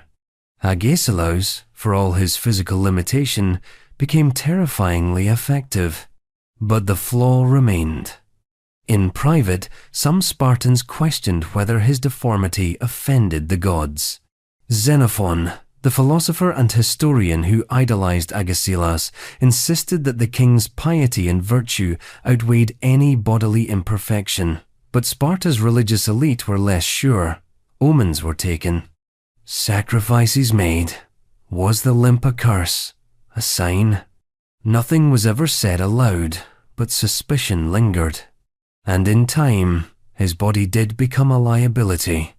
By the end of his reign, after decades of war and walking with a crooked gait, Agesilaus was visibly aged. His leg deteriorated further. He could no longer ride or march as before. His influence waned. Sparta itself was weakening. The rigid discipline that had once made it invincible was crumbling under pressure from Thebes, Athens, and Macedon. Agesilaus continued to fight literally and politically until the end. He even took mercenary contracts in Egypt and Cyrene after Sparta's power declined. The lame king, now in his 80s, was still limping across deserts, still commanding armies, still proving himself. He died in foreign lands, not on a Spartan battlefield but in exile of a kind. He was returned to Sparta with full honors, embalmed like a fallen hero. And yet, history is still unsure what to make of him. Some saw him as a genius, a military innovator who preserved Sparta's power for a generation. Others saw him as a tragic figure driven by insecurity, compensating for his deformity with endless war. His reign was one of blood and steel, but it was also a mirror. It showed what Sparta feared most, that even in a society built to destroy the weak, weakness could wear a crown. That's the extremity. A man born into the least forgiving culture in the ancient world, who should have been discarded at birth, instead ruled it for 4 decades. But where Agesilaus walked with a limp, the next king on our list walked with a past full of scars. Scars carved from the battlefield itself. He lost an eye in war. He limped from leg wounds. And still, he forged a legacy that shaped an empire. Next, Philip II of Macedon. Philip II of Macedon. Before there was Alexander the Great, there was Philip. And if history were a little less obsessed with the son, the father would be known not merely as a king, but as a conqueror who carved empires from chaos using nothing but military genius, iron will, and a body broken in battle. Philip II of Macedon didn't inherit a kingdom so much as he inherited a target. When he took the throne in 359 BCE, Macedon was a fractured, feudal, and largely ignored northern kingdom, viewed by the Greeks as barbaric and backward. It had enemies on every border. Tribes raided its cities. Its nobles were treacherous. Its army was undisciplined. Philip took this mess and transformed it into a war machine.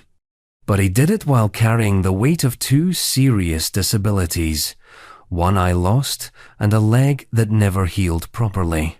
His limp and his scarred face weren't metaphors, they were facts. Visibly, unmistakably real. His physical injuries came later in life, but his fight for legitimacy began much earlier. Philip had grown up as a political hostage in Thebes, where he was exposed to high Greek culture, military strategy, and perhaps most importantly, the flaws of Greek unity.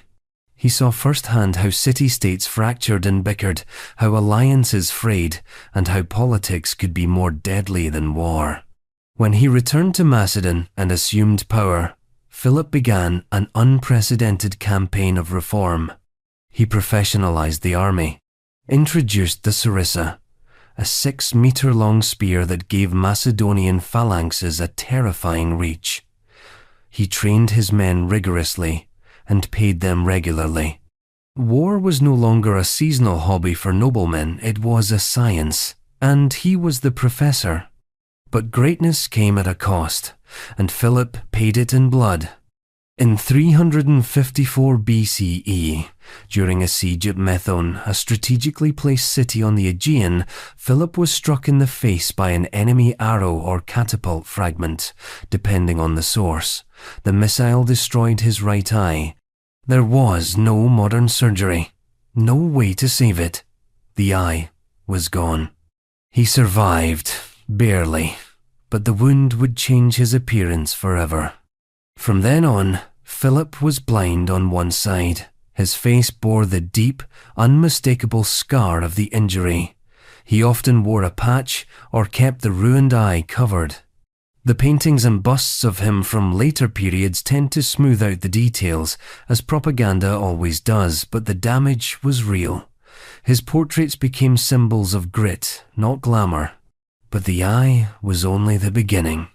At some point later, sources differ on when Philip also sustained injuries to his leg, likely in battle or possibly from a riding accident. The damage left him with a permanent limp. The leg never healed properly.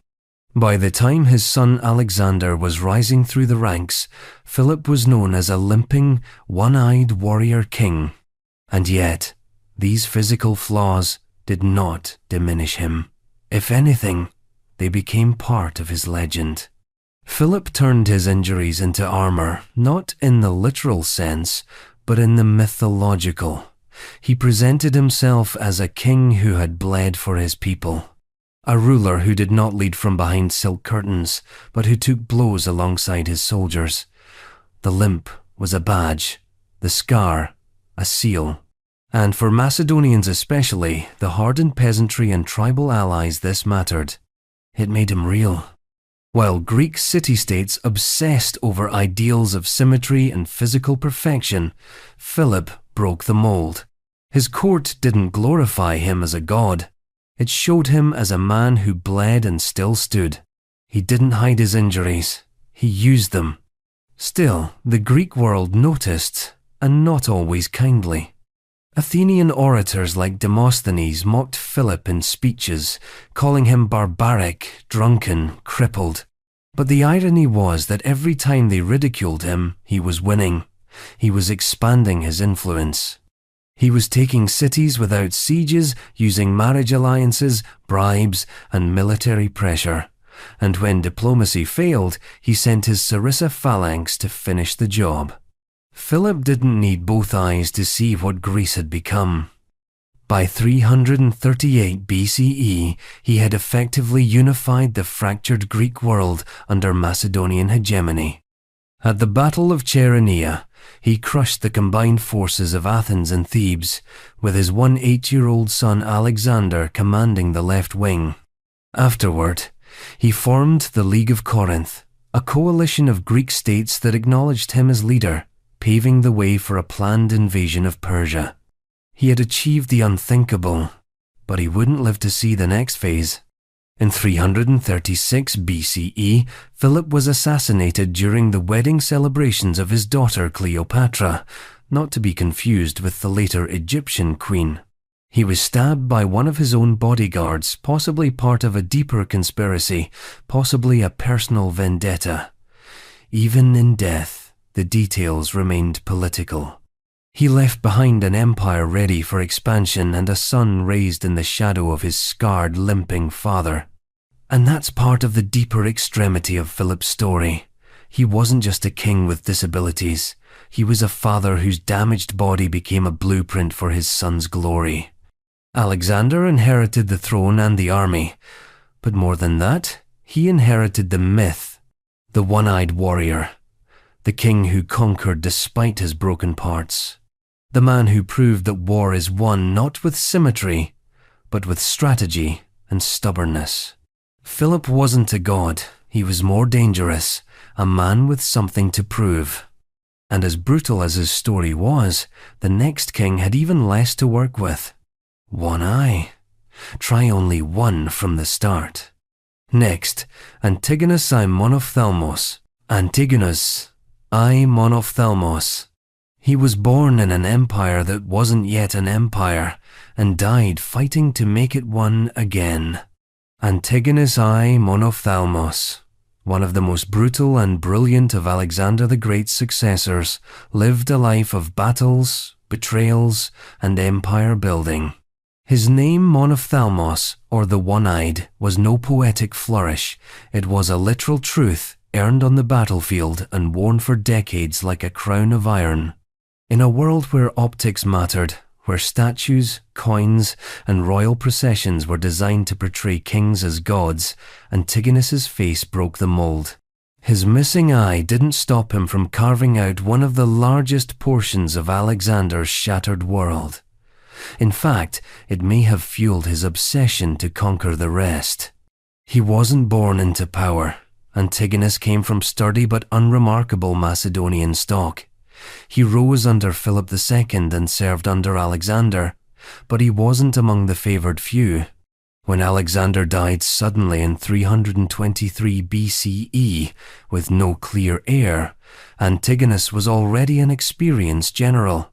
He had commanded troops in Phrygia. He had fought in Asia. He had endured more than one near-death experience and carried the scars to prove it. One of those scars, of course, was his missing eye. He lost it during a siege, either at Perinthus or somewhere else on campaign in Asia Minor.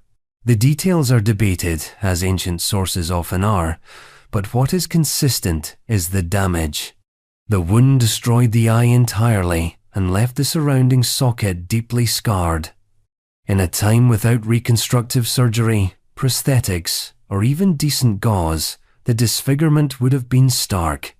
He likely wore a patch or left it uncovered as a symbol of martial valor. Either way, it became part of his identity. Soldiers called him monophthalmos, sometimes with awe, sometimes with fear, but Antigonus never flinched from it. He embraced the image, even weaponized it. Unlike the polished imagery of Alexander, who was often sculpted in the style of youthful perfection, Antigonus leaned into the rugged, the real. His surviving portraits, though idealized by later Roman copyists, hint at a face marked by battle. Strong jaw, deep creases, one eye set beneath a heavy brow, the other, nothing, the void, the absence, a reminder. Because Antigonus wasn't interested in prettiness, he was interested in power. And when Alexander died, leaving behind a half-born empire and an infant son, the world tore itself apart. The Diadochi, the successors, each scrambled to grab a piece. What followed was nearly 4 decades of war. Coalitions formed and shattered, kings rose and fell. Macedonia itself passed hands like a hot coal. And through it all, Antigonus kept marching. He was relentless, unyielding, and above all, ambitious. Unlike many of the other successors who sought to defend their corner, Antigonus wanted all of it. The empire, the throne, the legacy. And his disability? It didn't disqualify him. It made him iconic.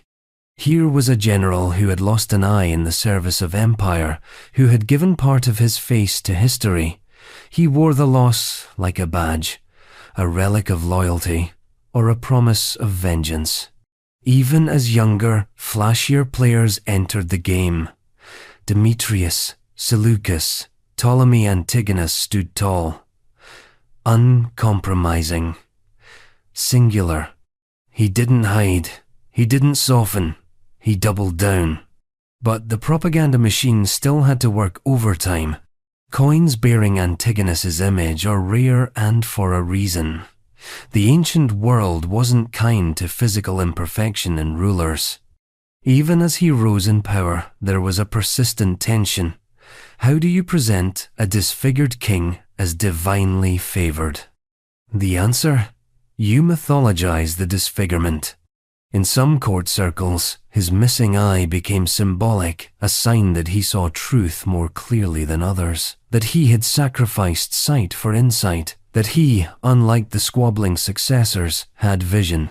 And vision he had. By 306 BCE, Antigonus declared himself king, not just satrap or regent, but basileus, the full Macedonian title. He wasn't the only one. Several other Diadochi followed suit. But Antigonus was different. He didn't just claim kingship. He tried to rebuild the empire. He crushed revolts, subdued Asia Minor, wrested control of the Aegean, installed his son Demetrius the Besieger as co-commander.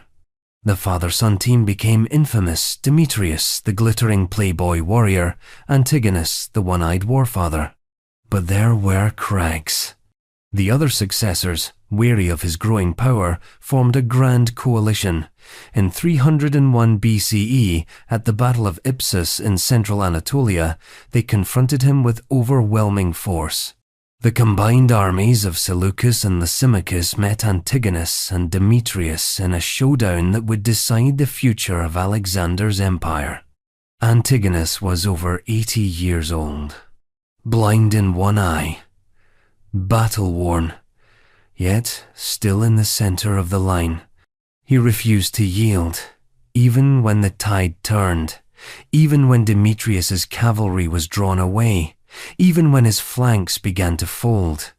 He stood his ground, and he died on the field. Killed not in his sleep, not by intrigue or poison, but by spears and arrows, under the open sky, fighting for an empire he could almost see whole again. That's what makes Antigonus extreme. Not just the fact that he ruled with one eye, but that he ruled better for it. That he turned disfigurement into defiance. That he made it part of his legend. His legacy lived on through Demetrius, through the Antigonid dynasty that would eventually reclaim Macedon. But the man himself, Monophthalmos, remained unmatched. Because while one eye was gone, the other never blinked. And that image, flawed, fierce, half-sighted, would echo centuries later in another empire, one where deformity was shameful, where disability was hidden, and where a man stuttered, stumbled, and shook his way onto the throne. Next, Claudius. Claudius. In the imperial palace of Rome, amid its marble statues and perfumed corridors, Claudius was the man no one saw coming. He was not supposed to rule, not supposed to speak in public, not supposed to be remembered. He was, in the minds of his powerful family, a shameful shadow trailing behind the greatness of the Julio-Claudian line, a man born wrong in a world that demanded perfection. He had a limp. He stammered. He drooled when excited. His voice was harsh, his laugh strange. His posture was awkward, and his hands trembled. Ancient sources give us a spectrum of mockery. Some say he was a monster, others a fool, and still others described his movements as those of a puppet, jerky and inelegant. He was hidden from public life, excused from state functions, and generally written off by the imperial elite as harmless and half-broken. And yet he became emperor, one of the longest reigning emperors of the early Roman Empire. And one of the most competent. Let's step back. Claudius was born in 10 BCE into the most powerful family in Rome. His father, Drusus, was a celebrated general. His mother, Antonia Minor, the daughter of Mark Antony. His uncle was Emperor Tiberius. His great-uncle and adoptive grandfather was Augustus himself. His family tree was carved in marble, but Claudius's body was not. From early childhood, he was seen as defective. Most historians believe he had some form of cerebral palsy or a neurological disorder that caused motor issues and speech impairment. The exact diagnosis is lost to time, but the effects are well documented. Suetonius, the gossipy biographer of the emperors, writes that Claudius's own mother called him a monster, and his grandmother said he was only kept alive as a warning to others. His own family laughed at him at dinners, mocking his spasms and garbled words. So he was pushed to the margins. He was allowed to study, because no one expected him to do anything dangerous with knowledge. He became a scholar. He read obsessively. He wrote histories, some of which have survived in fragments. He developed an intricate understanding of law and governance, but still, he was never considered for power. Augustus ignored him. Tiberius sidelined him. Caligula humiliated him. Caligula, his nephew and predecessor, liked to drag Claudius out during banquets to make guests laugh. The stammering uncle, the shaking relic. He was a living joke. In public, Claudius was a patrician footnote. In private, he was writing, studying, waiting. Then came the knife. In 41 CE, after years of cruelty, erratic behavior, and open debauchery, Emperor Caligula was assassinated by members of his own Praetorian Guard. Chaos exploded in the palace. Senators scrambled. Guards looted, and in a side corridor, behind a curtain, someone found Claudius trembling, panicked, hiding. He was dragged before the soldiers, not as a conspirator, but as a curiosity. A man so obviously unfit to rule that his presence calmed the coup. But then something unexpected happened. The soldiers declared him emperor. Why? Several reasons. He was the last adult male of the Julio Claudian line. He posed no threat to them. And crucially, he could be controlled. Or so they thought. Claudius accepted the crown. And immediately, everything changed. The man who had spent 50 years as a court embarrassment became a policy machine. He reformed the courts, expanded the bureaucracy, and took direct control of imperial finances. He improved Rome's port infrastructure, built aqueducts, and introduced laws to protect slaves from unjust punishment. He led military campaigns, most famously the invasion of Britain in 43 CE, and added new provinces to the empire. He rewarded loyalty. He punished treason with precision. He didn't scream or posture or revel in blood like Caligula. He governed, and he did it while limping and stammering and drooling. Here's the extremity. Claudius didn't fix his disability. He didn't hide it. He ruled with it. His public appearances were stiff and strange. His voice never improved. His hands always shook. But his decrees were clear. His administration was efficient. And his enemies, who once laughed, began to fear him. He used that too. Claudius knew how he was seen, knew that the Senate considered him weak. So he strengthened the imperial bureaucracy, stacking it with freedmen loyal to him personally. He bypassed the senatorial class. He created a government that relied less on noble birth and more on administrative function, a move that shaped the Roman Empire for centuries. But his private life remained messy. He married 4 times. His third wife, Messalina, was notorious for her excesses and betrayals, eventually executed for conspiracy. His fourth, Agrippina the Younger, was more politically dangerous. She maneuvered her own son, Nero, into the line of succession, an act that may have led to Claudius's death. Some historians believe she poisoned him with mushrooms in 54 CE. He died at 63.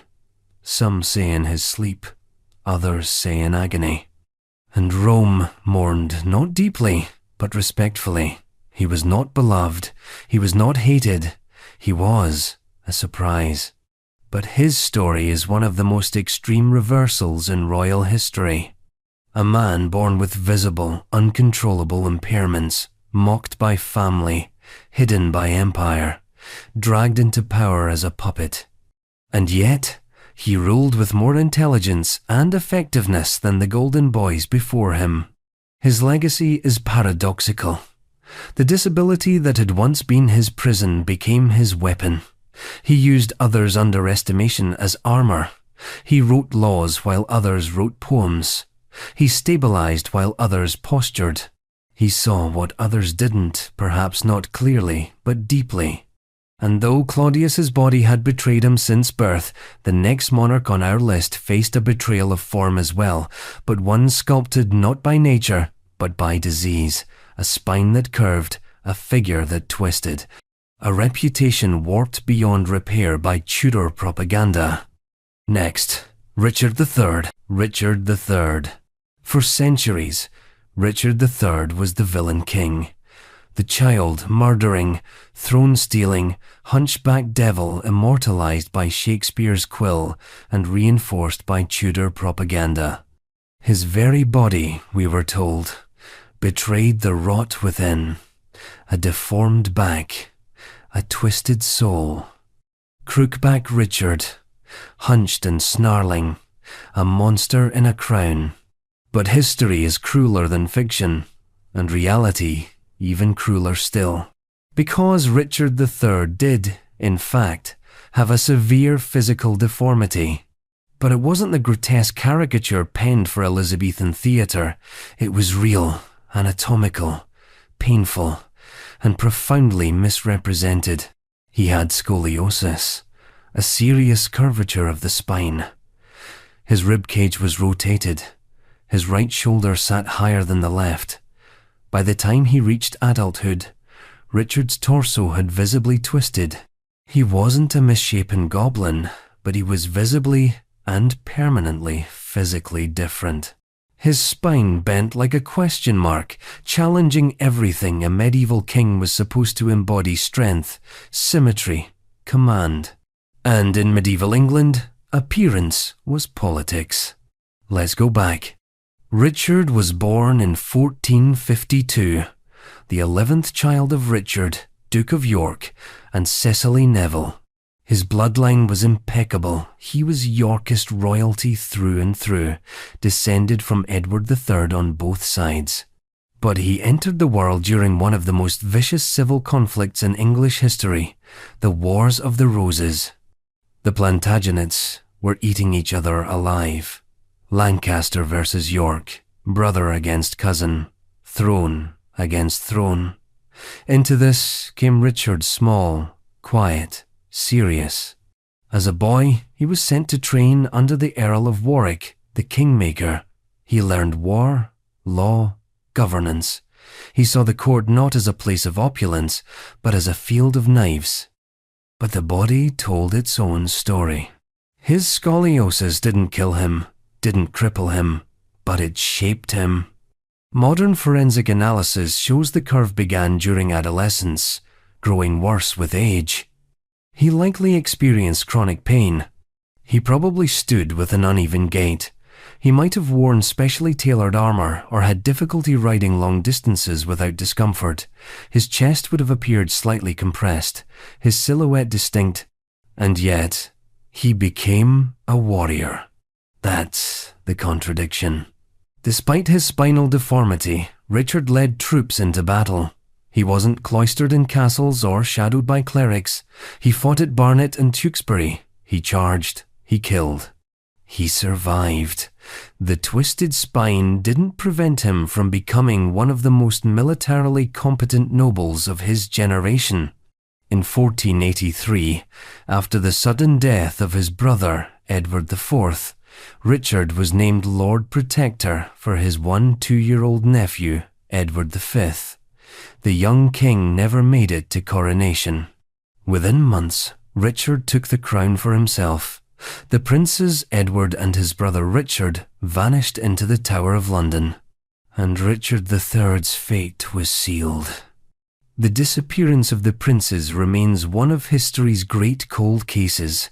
Were they murdered? If so, by whom? Richard's enemies, especially the Tudors, painted him as the culprit, and they used his body to bolster their case. In Shakespeare's Richard III, written under Tudor patronage, the king is a monster from birth, rudely stamped, unfinished, cheated of feature. The hunchback became a metaphor, his physical difference equated with moral corruption. The Tudor regime didn't just want to dethrone Richard, it wanted to erase him as a man, to transform him into a cautionary tale. And it worked. For centuries. Schoolchildren grew up picturing a limping gargoyle of a king. Historians dismissed him as a blood-stained aberration. Artists depicted him with grotesque exaggeration. And all the while, the real man, the one with a spinal condition, not a monstrous form, vanished beneath the myth. But bones don't lie. In 2012, Richard III's skeleton was discovered under a parking lot in Leicester. His remains, hastily buried after the Battle of Bosworth in 1485, were exhumed and examined. The findings were definitive. He had adolescent-onset scoliosis with a curvature of over 60 degrees. Enough to be visible, enough to alter posture, but not enough to prevent combat. No withered arm, no clubfoot, no hunchback. Just a spine curved by biology, not by vice. That discovery reframed everything. The image of Richard as a twisted tyrant didn't come from his body, it came from his enemies. His deformity didn't make him evil, it made him vulnerable. In a world where physical perfection was seen as divine favor, Richard's visible difference made him suspect. It gave his political rivals an opening, and they seized it with quills and daggers. But it didn't stop him from ruling. As king, Richard attempted reforms. He passed laws to protect landowners from illegal property seizures. He improved access to justice. He was, by the standards of the time, a competent administrator. But the shadow of the princes and the suspicion of usurpation loomed too large. In 1485, Henry Tudor invaded. At the Battle of Bosworth, Richard fought like a man possessed. Contemporary accounts describe him leading a cavalry charge directly at Henry, cutting through soldiers, nearly reaching the usurper himself. His spine may have been curved, but his blade was straight. He died surrounded by enemies, his helmet removed, his skull cleaved open. He was the last English king to die in battle. And yet, his legacy was buried under half a millennium of propaganda, a body misrepresented, a life misunderstood, until the bones beneath the asphalt whispered something closer to the truth. Here lies a king, one who ruled with pain, who carried a crooked spine into straight warfare, who was punished more for how he looked than what he did. A monarch whose physical form became a weapon used not by him, but against him. And while Richard's back curved under pressure, the next king's mind would bend in far stranger ways. A monarch haunted by invisible storms, not twisted by bones, but unraveled by thoughts. Next, Henry VI, Henry VI. If Richard III was the king shaped by scoliosis, Henry VI was the one shaped by silence. Not the silence of strategy, or the calculated pause of a shrewd monarch, but a hollow, vacant kind of silence. The kind that stretches across months. The kind that fills a throne room with dread. The kind that ends dynasties. Henry VI, King of England twice over, was not known for speeches, victories, or charisma. He was known for absence, absence of will, absence of presence, absence of command. The man whose name would become synonymous with national collapse reigned for nearly 4 decades, and for large parts of that time, he was mentally gone.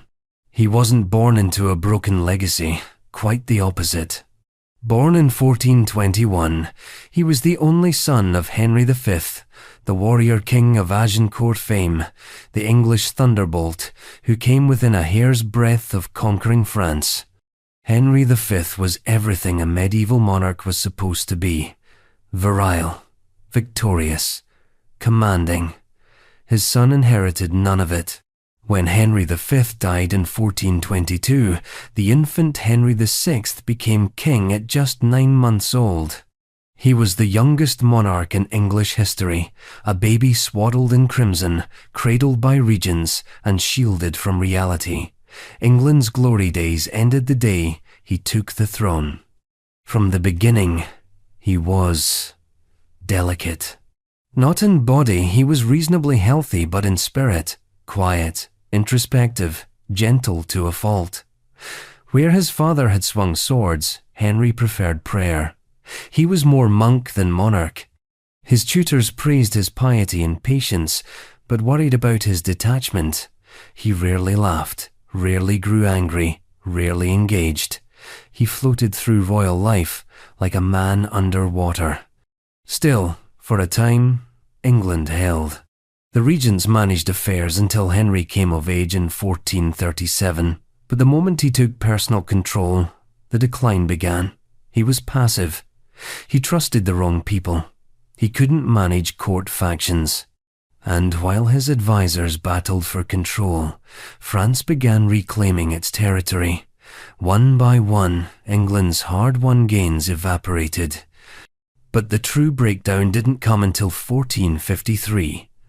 That year, Henry VI suffered a catastrophic mental collapse. It was sudden, dramatic, and total.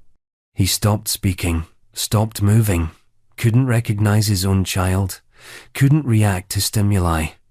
For over a year, he sat catatonic on the throne, staring through the world around him. The court descended into panic. A regency was installed. Richard, Duke of York, father to the future Richard III, was appointed protector. And then, in 1454, just as suddenly, Henry recovered. He opened his eyes, spoke, moved, recognized faces. The king was back at least, superficially. But the damage was done. What Henry suffered from is still debated. Some historians believe it was catatonic schizophrenia. Others suggest severe depressive episodes, possibly bipolar disorder. Contemporary sources called it madness, sickness of the mind, or simply the king's affliction. Whatever it was, it returned in waves, each one worse than the last. And his enemies took notice. The Wars of the Roses didn't begin just because of dynastic squabbles. They began because the king was mentally unfit to rule, and everyone knew it. Henry was a man whose mind could and did vacate the throne entirely. His episodes of catatonia weren't mere absences. They created a vacuum of power, and vacuums demand to be filled. Yorkists and Lancastrians began manoeuvring.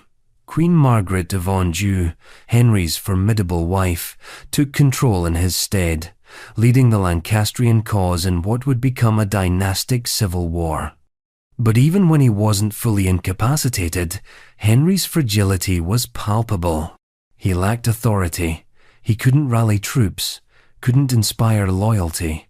Even his court portraiture feels ghostly, his figure pale, his posture limp, his eyes blank.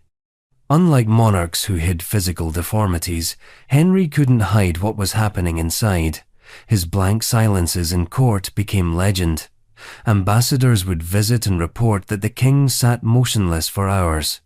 Lords would kneel and receive no response. Decisions were delayed. Orders were contradicted. And yet, through all of this, he remained king. The first reign ended in 1461, when Edward IV took the throne for the House of York.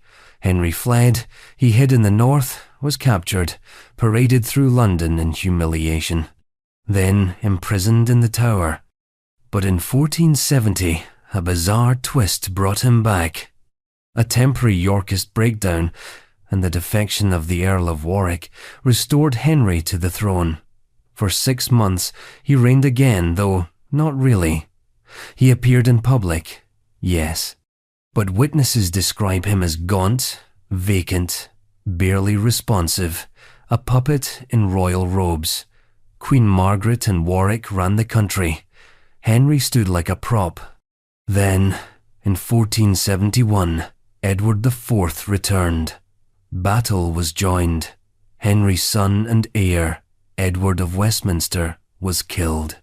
Margaret captured, Warwick slain, and Henry once more was taken to the Tower. He was murdered there, likely on Edward's orders, just weeks later. Quietly, without trial, without ceremony. One report claims he died of melancholy.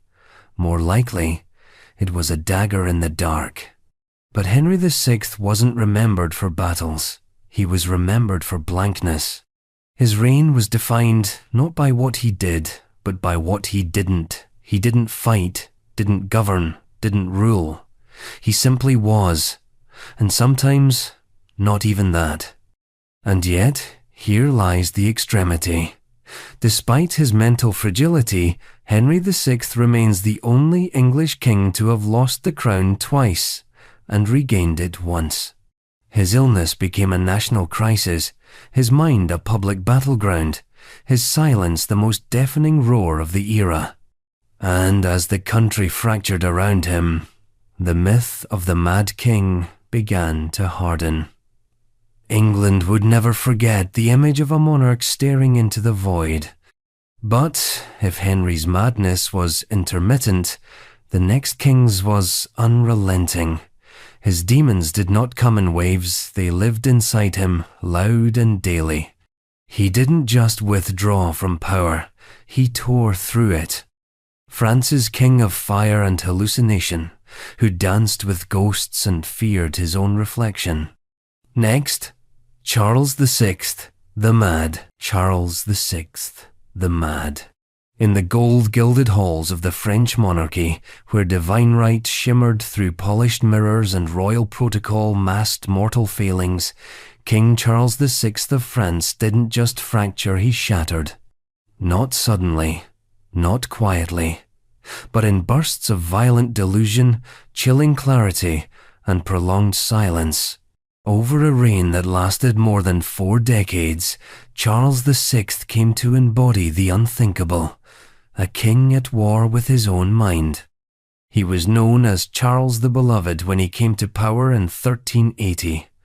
When he died in 1422, they called him Charles the Mad. The transformation wasn't just rhetorical, it was real, and it shook the very foundations of France. Charles became king at the age of 11 after the death of his father, Charles V, a wise and reform-minded monarch. Young Charles was bright, attractive, and physically vigorous, everything France hoped for in a king. He was raised under the regency of his uncles, who quickly enriched themselves and drained the state, while France simmered under the weight of plague, famine, and the 100 Years' War. At age 21, in 1388, Charles declared himself ready to rule. He ousted the greedy uncles, reinstated his father's trusted advisors, and embarked on a campaign of reform. There was hope, there was energy, there was, for a fleeting moment, a sense that France might claw its way back from chaos. Then, in 1392, something inside Charles broke. While leading a military expedition to Brittany to avenge an assassination attempt on one of his advisors, Charles suddenly became agitated, paranoid, distracted. Then, in the heat of the forest, he snapped. A man dropped a lance. The clatter echoed through the trees. Charles drew his sword and turned on his own men. He killed one knight and wounded several others before his attendants subdued him. Afterward, he collapsed, unconscious, cold. They carried him back to Paris in silence. The diagnosis was unclear then and now, but the symptoms were unmistakable. Charles's first breakdown marked the beginning of a long, erratic, and terrifying descent into madness. What followed were decades of instability, delusion, and absentee rulership. Episodes came in waves. During the worst, Charles could not recognize his wife or children. He forgot he was king. He babbled nonsense or refused to speak at all. He screamed. He struck people. He claimed he was made of glass and refused to be touched, lest he shatter. Yes, glass. The glass delusion, as it would come to be known, was one of Charles's most infamous afflictions. He believed his body was fragile, transparent, and would break if not handled with the utmost care. He wore iron rods sewn into his clothes to prevent accidental movement. He sat for hours without blinking. He refused to bathe, fearing water would dissolve him. Courtiers moved around him as if he were indeed a statue. No one dared touch the king. And when he was lucid, he was painfully aware of his condition. That's the horror of it. Charles wasn't always mad. He had moments of clarity days, sometimes weeks, when he returned to himself, when he ruled, when he spoke calmly. And then, without warning, the fog would descend again, and he'd become a different man, a ghost trapped in a golden cage. And the court had to pretend. Because France was in no position to admit its king was unfit. The 100 Years' War with England was still raging. The economy was battered. The nobility was divided into bitter factions, the Armagnacs and the Burgundians, each vying for control of the throne in Charles's absence. A mad king was more than a personal tragedy. It was a national liability. So they hid him. They managed access. They choreographed appearances. His wife, Queen Isabeau of Bavaria, often served as his proxy, though she was widely mistrusted. His brother, Louis of Orleans, stepped into the power vacuum, clashing violently with their cousin John the Fearless, Duke of Burgundy. In 1407, Louis was assassinated in Paris, a murder that plunged France into civil war. All while Charles sat, eyes glazed, in the Louvre, speaking to walls. It was not a secret. The people knew, foreign ambassadors knew. Chronicles from the time speak of the king's illness with hushed awe. Physicians came and went. Holy relics were paraded before him.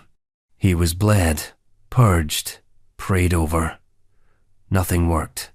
And yet, through all this, Charles remained king. France never dethroned him. They never declared him unfit. The legal fiction of his sovereignty was too sacred, too central. Instead, they ruled in his name, sometimes using his seal without consent, sometimes forging orders, sometimes simply ignoring him. His face still adorned coins, his name still opened decrees.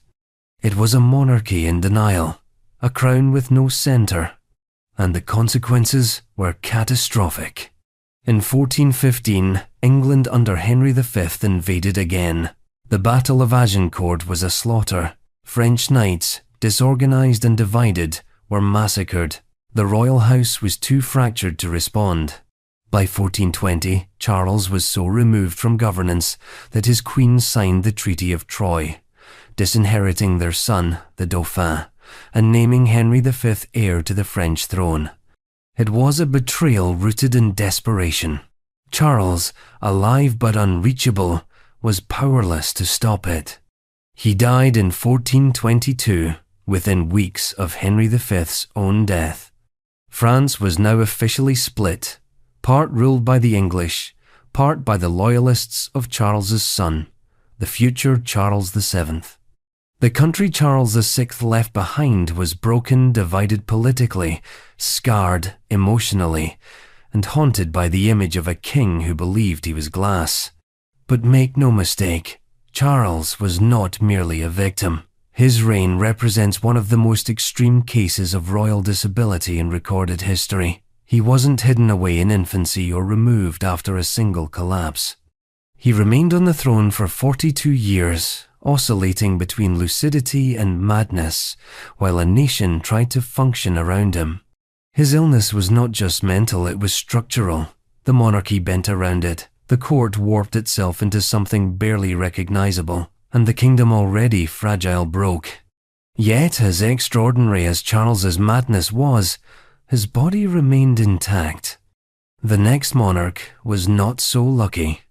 He was born twisted, grew worse with time, couldn't chew properly, couldn't father children, could barely speak. His face was a roadmap of deformity, and his dynasty was the grotesque end of centuries of inbreeding.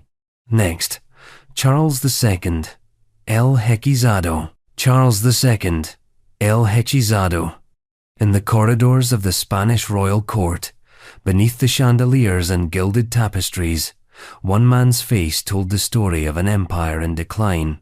Charles II, known to history as El Hechizado, the Bewitched, was the final sovereign of the Spanish Habsburg line. His body, from birth, was a living monument to centuries of genetic recklessness. His reign marked not just the slow unraveling of a once global empire, but the grotesque end of a dynasty that had pushed bloodlines beyond the brink. He was born in 1661. From the first moment he opened his mouth, misshapen and unable to latch, whispers spread through the palace. Something was wrong. He was the product of generations of cousin marriage, the grandchild of a double uncle and niece union. The genetic stew had curdled, and the result was a child who struggled to feed, walk, speak, or grow. The royal physicians tried to be optimistic. The court tried to pretend. But Charles's deformities were too visible, too dramatic, too undeniable. His jaw jutted grotesquely forward, a classic sign of mandibular prognathism, now known globally as the Habsburg jaw. His upper jaw was underdeveloped. His lower jaw protruded so far that he couldn't properly close his mouth or chew without difficulty. Eating was laborious, speaking was worse. His tongue was oversized and uncooperative. His speech was slurred and hard to understand. At court ceremonies, the crowd sometimes strained to make sense of their monarch's words. And that was just the face. His body was frail, his limbs thin, his coordination poor. He was late to walk. He didn't speak until he was nearly 4. His mind developed slowly, if at all. Throughout his life, he was plagued by seizures, mysterious illnesses, and chronic gastrointestinal issues. He was often confined to bed. His height remained stunted, his energy minimal. And yet, somehow, he became king. When Charles II ascended to the Spanish throne in 1665, he was just 4 years old. His father, Philip IV, had died himself, the product of extensive inbreeding, but still able-bodied enough to rule and reproduce. Charles's mother, Mariana of Austria, became regent, and for years she ruled in his name, while the court tried desperately to deny what everyone could see. The king was broken. There was no hiding it. No sculptor could smooth out that jaw. No painter could fully erase the slack posture or the glassy gaze. Still, they tried. Royal portraits of Charles II present a stiff, pale figure dressed in impeccable brocade, surrounded by dogs, symbols of loyalty, and Catholic iconography. But the eyes are distant. The mouth droops. The body slumps. The brush can only lie so far. The Spanish court became a place of constant image management. Charles was rarely allowed to speak in public without pre-scripted support. He appeared at ceremonies in elaborate regalia designed to compensate for his physical awkwardness. Public appearances were tightly controlled. His fragility became a state secret disguised in full view. And yet, Spain needed more than a symbol. It needed an heir. That became the great obsession of Charles's reign: reproduction. Could he sire a child? Could this distorted body, barely able to chew its food, produce the next king? The answer was no. Charles II was married twice, first to Marie Louise of Orleans, then to Maria Anna of Neuburg. Both were young, beautiful, and carefully chosen for fertility. Both failed to produce an heir. For years the blame was pinned on the queens. Court physicians interrogated their fertility. Rumors swirled. But behind closed doors, it was clear. The problem was Charles. He was impotent. Documents suggest his genitalia were underdeveloped. He likely suffered from multiple endocrine disorders. His body, so visibly marked by his lineage's desperate desire to keep power in the blood, could not pass that blood on. And the irony is unbearable. A dynasty obsessed with genetic purity created a monarch incapable of continuation. Politically, Charles's reign was one of decline. Spain's dominance had already waned by the time he took the throne, but under his rule, the unraveling accelerated. The military crumbled. The economy faltered. Corruption bloomed. Ministers rotated like bad actors in a doomed play, each blaming the last for the empire's collapse.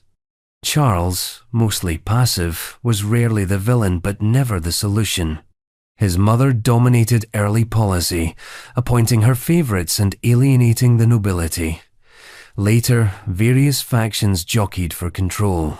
France and Austria loomed, each angling for influence through marriage alliances and backroom diplomacy. The Spanish court became a puppet theatre of foreign interests, with Charles blinking slowly at center stage.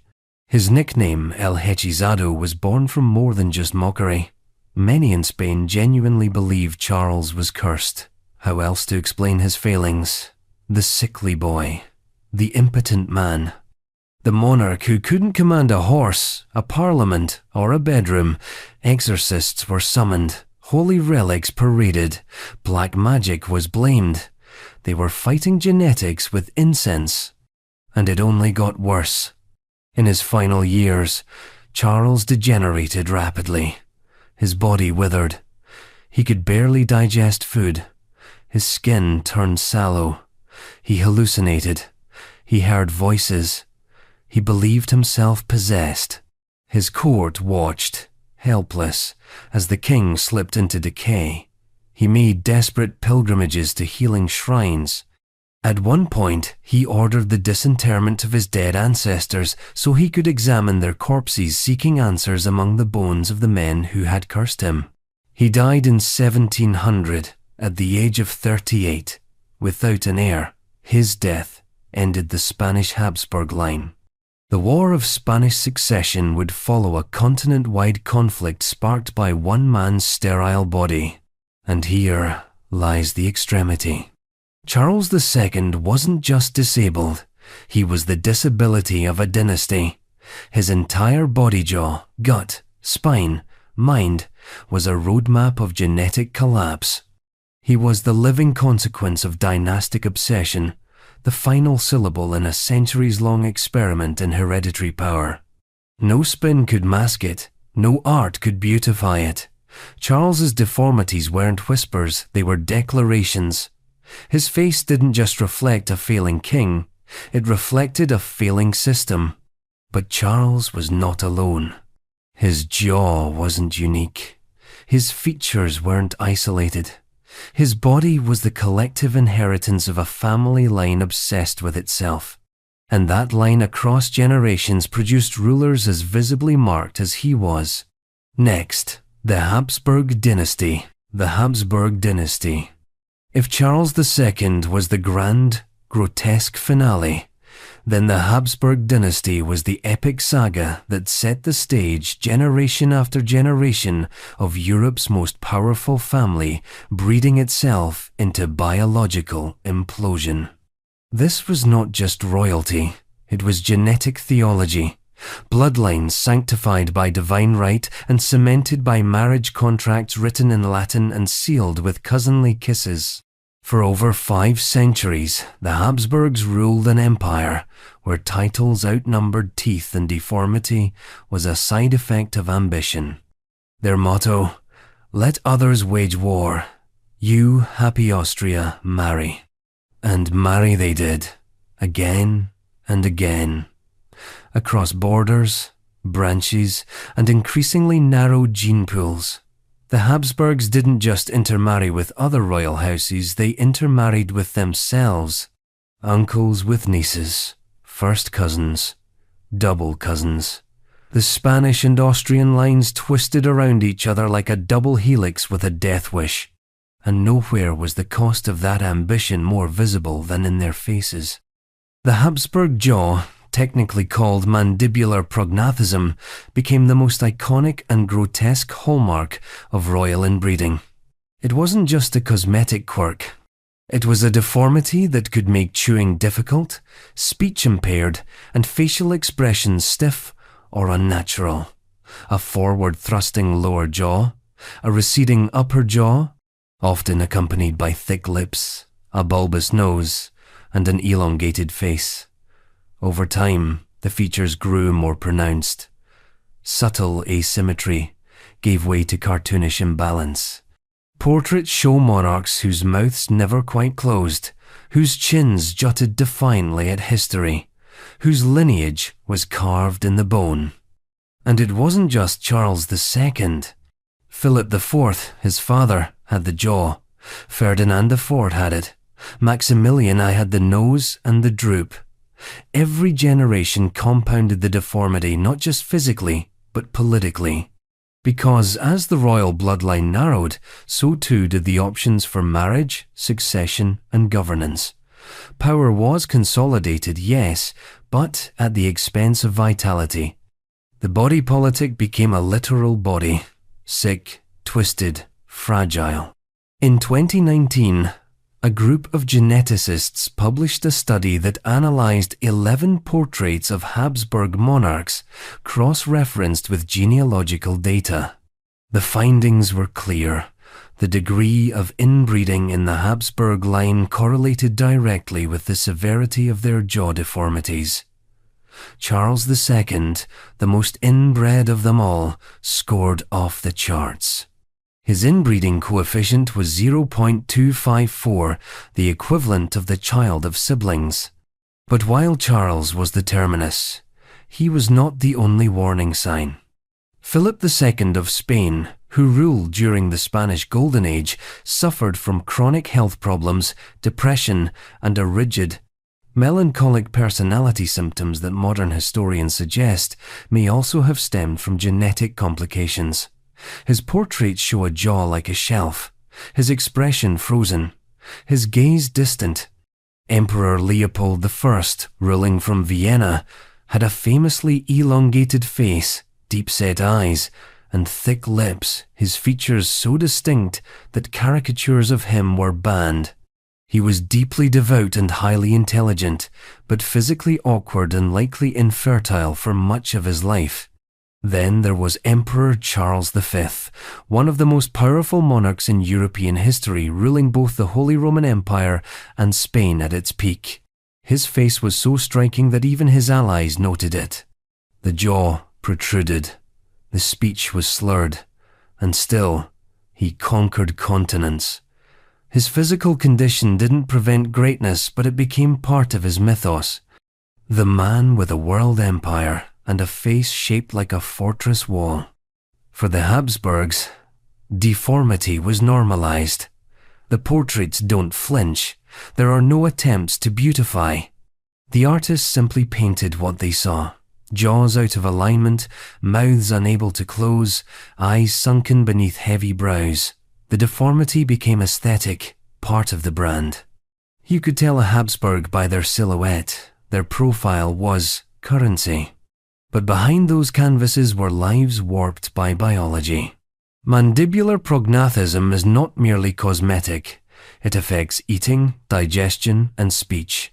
It can make breathing difficult during sleep. It changes the way others perceive and interact with you. And when that deformity is inherited not once, but over and over, stacked across cousins, reinforced by deliberate incest, the body becomes a battlefield for decisions made centuries ago. Yet, for all their flaws, the Habsburgs endured. That's the deeper extremity here, not just that they ruled while deformed, but that they kept ruling anyway, for centuries. Despite the mounting physical evidence that something was deeply wrong with their approach to inheritance, they doubled down. They kept marrying within, kept naming nephews as successors, kept ignoring the visible consequences. Because the Habsburg project wasn't about health, it was about divine right. And divine right, by definition, cannot be questioned. If the king has trouble chewing, it must be God's will. If the emperor slurs his words and walks with a strange gait, it's not deformity, it's providence. The state's ideology depended on the body of the monarch being not just legitimate, but sacred. And so, the deformity became holy, a mark of continuity, a seal of authenticity, even as it threatened to bring the entire system down. By the end of the Spanish Habsburg line, the dynasty had effectively inbred itself into oblivion. The Austrian line lasted a little longer, finally fading into extinction in the early 18th century. But the legacy of the jaw remains. It is the most visible, measurable, genetic signature of a royal house that mistook lineage for immortality. And perhaps the most haunting part? The deformity didn't just kill a dynasty, it defined it. The Habsburgs weren't victims of circumstance. They were architects of their own biological collapse. The twisted jaws were not random, they were inherited, engineered, prioritized. The portraits hang in museums, the names are etched in history books, but the bones tell the real story. And if the Habsburgs passed down deformity through deliberate design, the next monarch on our list inherited a damaged body from illness, crippling one side, dulling the mind, and forcing a kingdom to function around the husk of a king. Next, Afonso VI. Afonso VI. If Charles II of Spain was the tragic crescendo of a dynasty collapsing under its own genetic weight, Afonso VI of Portugal was the twisted overture of a monarchy caught between premature power and a body betrayed by illness. His reign, spanning from 1656 to 1683, was less a story of governance than of governance by proxy, of paralysis, both literal and political, of a king whose body and mind were declared unfit not just by enemies, but by his own family, and, in the end, even by his own wife. Afonso's story begins, as so many royal tragedies do, with disease. He was born in 1643, the son of João IV, the king who had restored Portuguese independence from Spain after 60 years of Iberian union. João was strong, shrewd, and beloved. Afonso was his second son, and from the start, there were signs that something was not right. At the age of 3, Afonso suffered a violent illness, most likely encephalitis or meningitis. The fever broke, but the damage remained. The effects were permanent. Afonso was left with hemiplegia paralysis on the left side of his body. His arm hung limp, his leg dragged, his movements were jerky and coordination poor, but that was only the visible part. More troubling still were the neurological symptoms. Afonso's speech was slow and slurred. His cognitive development lagged. His moods were unpredictable. He veered between sullen withdrawal and bursts of manic energy. Modern diagnoses vary. Some historians suggest cerebral palsy. Others believe there was a more complex blend of developmental delay and neurological trauma. What's certain is that Afonso was not fully present, either mentally or physically, for much of his early life. But that didn't matter to the rules of succession. His older brother, Teodosio, died in 1653. That left Afonso the heir, and when João IV died in 1656, the 13-year-old Afonso became king, or rather, king in name. His mother, Luisa de Guzman, became regent, and a powerful one. For the next decade, she ran the kingdom with precision. Portugal was still in the throes of the Restoration War against Spain. Luisa maintained alliances, raised armies, and negotiated peace treaties. Meanwhile, Afonso was carefully managed, shielded from major decisions, his disabilities quietly downplayed. But Afonso was growing up, and the crown could only be held in trust for so long. In 1662, at age 19, Afonso staged a palace coup.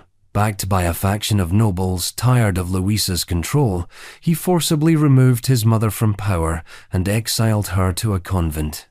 It was the moment he formally assumed rule, and the moment the court began to quietly unravel. Because Afonso, now king in full, did not rule. He drank, he partied, he hunted, awkwardly, with great effort and physical strain. He surrounded himself with sycophants, most notoriously Luis de Vasconcelos e Sousa, the Count of Castelo Melhor, who effectively ran the government in Afonso's name. Castelo Melhor was brilliant, ambitious, and manipulative. He used Afonso's disability like a shield, consolidating power behind the king's broken facade. Afonso wasn't oblivious. He knew he was being used, but he lacked the capacity or the will to resist. His court was a mixture of theatrical displays and real dysfunction. Ceremonies were maintained. Laws were signed. But most decisions came from Castelo Melhor. And while Portugal achieved military successes, particularly in the final battles of the Restoration War, none of that success was attributed to the king himself. In 1666, Afonso married Maria Francisca of Savoy, a French noblewoman chosen for her elegance and political connections. It was a marriage that should have stabilized the monarchy. Instead, it destroyed it. The marriage was a disaster from the first night. Maria Francisca later testified that the marriage was never consummated. Afonso, she claimed, was physically incapable of intercourse. She reportedly said he could not perform the duties of a husband. The court buzzed with scandal. Was it impotence, disinterest, a product of his early illness? Whatever the cause, the consequence was seismic. Within a year, Maria sought an annulment, and she got it. On the grounds of non-consummation, the marriage was dissolved. But it wasn't just a personal rejection. It was a political earthquake. In 1668, with backing from Maria, Castello Melchor's enemies, and the powerful Duke of Cadaval, Afonso's younger brother, Pedro, seized control. He was declared Prince Regent. Afonso was deposed without a fight. Not murdered, not exiled, not imprisoned in a foreign land. He was kept in his own palace. He lived in forced isolation for the next 15 years, technically still king, but with no power, no authority, no role. The court simply moved on without him. And the final humiliation? His ex-wife married his brother. Maria Francisca, having annulled her marriage to Afonso, married Pedro, the man who had deposed her former husband. The same woman who had declared Afonso unfit now wore the crown beside his replacement. It was a public statement. Afonso was not only unfit to rule, he was unfit to be. And yet, he lingered. Afonso lived until 1683. He died at 40, still technically King of Portugal. His reign was one of the longest in Portuguese history, but also one of the most hollow. A king sidelined not by conquest or assassination, but by the betrayal of his own body and the slow, procedural dismantling of his dignity. His legacy is complex. He wasn't a tyrant. He wasn't cruel. He didn't wage wars of vanity or massacre his enemies. But he also didn't govern. His reign, in many ways, was a prolonged, court-sanctioned lie.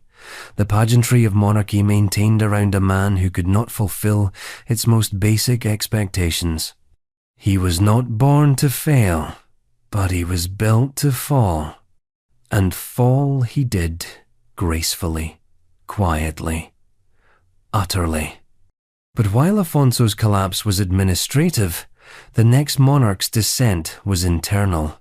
A mind unraveling in full daylight, a queen lost to the storm within. Next, Maria I of Portugal. Maria I of Portugal. She was called Maria the Pious in official titles, Maria the Mad in whispered rumours, and by the end, neither name quite captured the full scope of her unravelling. Maria I of Portugal, the first woman to rule the country in her own right, was a monarch caught between the Enlightenment and personal apocalypse. Her reign began with promised reform, culture, diplomacy, and ended in one of the most severe, documented descents into royal madness ever preserved. What made Maria's story so extreme wasn't just the collapse, it was the contrast. She began her rule as a formidable, devout, intelligent sovereign. She ended it howling through the corridors of her palace, restrained by her own family, forgotten by the very church she once served. Let's begin with the woman she was before the fall. Maria was born in 1734 to King José I of Portugal and Mariana Victoria of Spain. From a young age, she was devout, almost pathologically so. Her education emphasized religion, morality, and royal duty. She read extensively, corresponded with religious thinkers, and took confession with an intensity that unnerved some priests. Her piety was not performative. It was absolute. When her father died in 1777, Maria ascended the throne at 43, becoming the first ruling queen of Portugal. She immediately set about undoing the damage of her father's absolutist policies. She dismissed the powerful and deeply unpopular Marquis of Pombal, a minister known for brutal authoritarian control and Enlightenment-style secularism. Maria wanted to roll back some of those reforms, not out of ignorance, but out of conviction. She reinstated the influence of the Catholic Church. She promoted religious education. She governed with a blend of maternal care and doctrinal rigidity. The people loved her at first. She married her uncle, Pedro III, years earlier, a dynastic match meant to consolidate power. Despite the incestuous lineage, a hallmark of the Iberian royal houses, they appeared to genuinely care for each other. Pedro was supportive, but politically irrelevant. Maria made the decisions. She was firm, devout, and confident. The kingdom prospered. Then, the lights began to dim.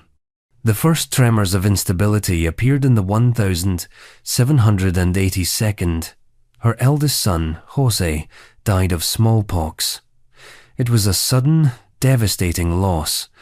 Maria, who had always been emotionally intense, took it hard. She withdrew from court, began fasting excessively. Her confessions became darker, longer, more obsessive.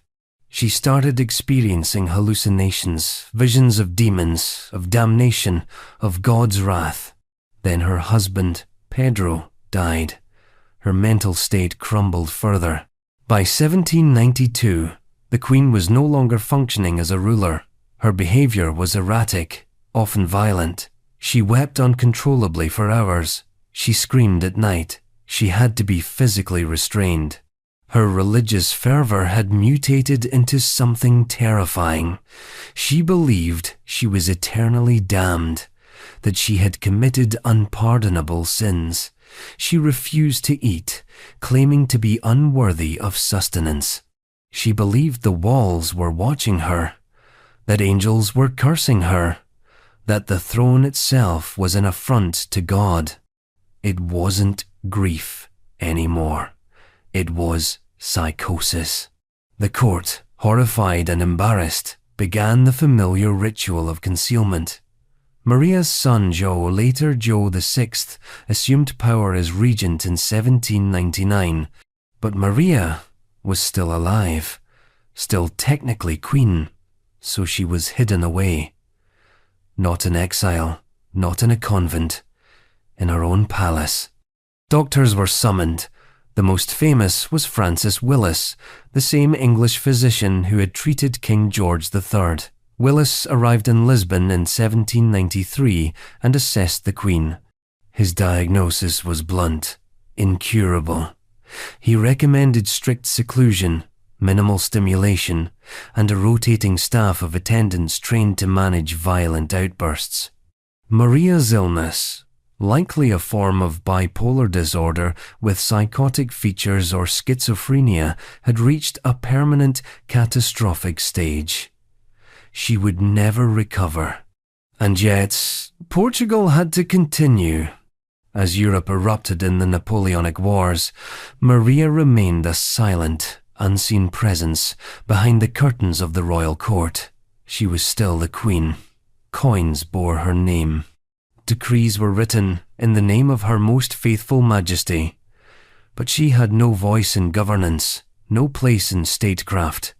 Her condition became a state secret, though not a well-kept one. Foreign ambassadors gossiped about the mad queen.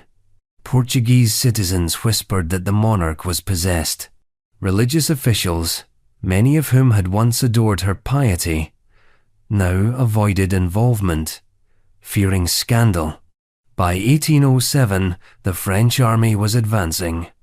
Portugal was under threat. João, still technically regent, made a decision that would redefine the country's history. The entire royal family, including Maria, would flee to Brazil. The voyage was extraordinary. Over 15,000 nobles, Clerics and servants sailed across the Atlantic.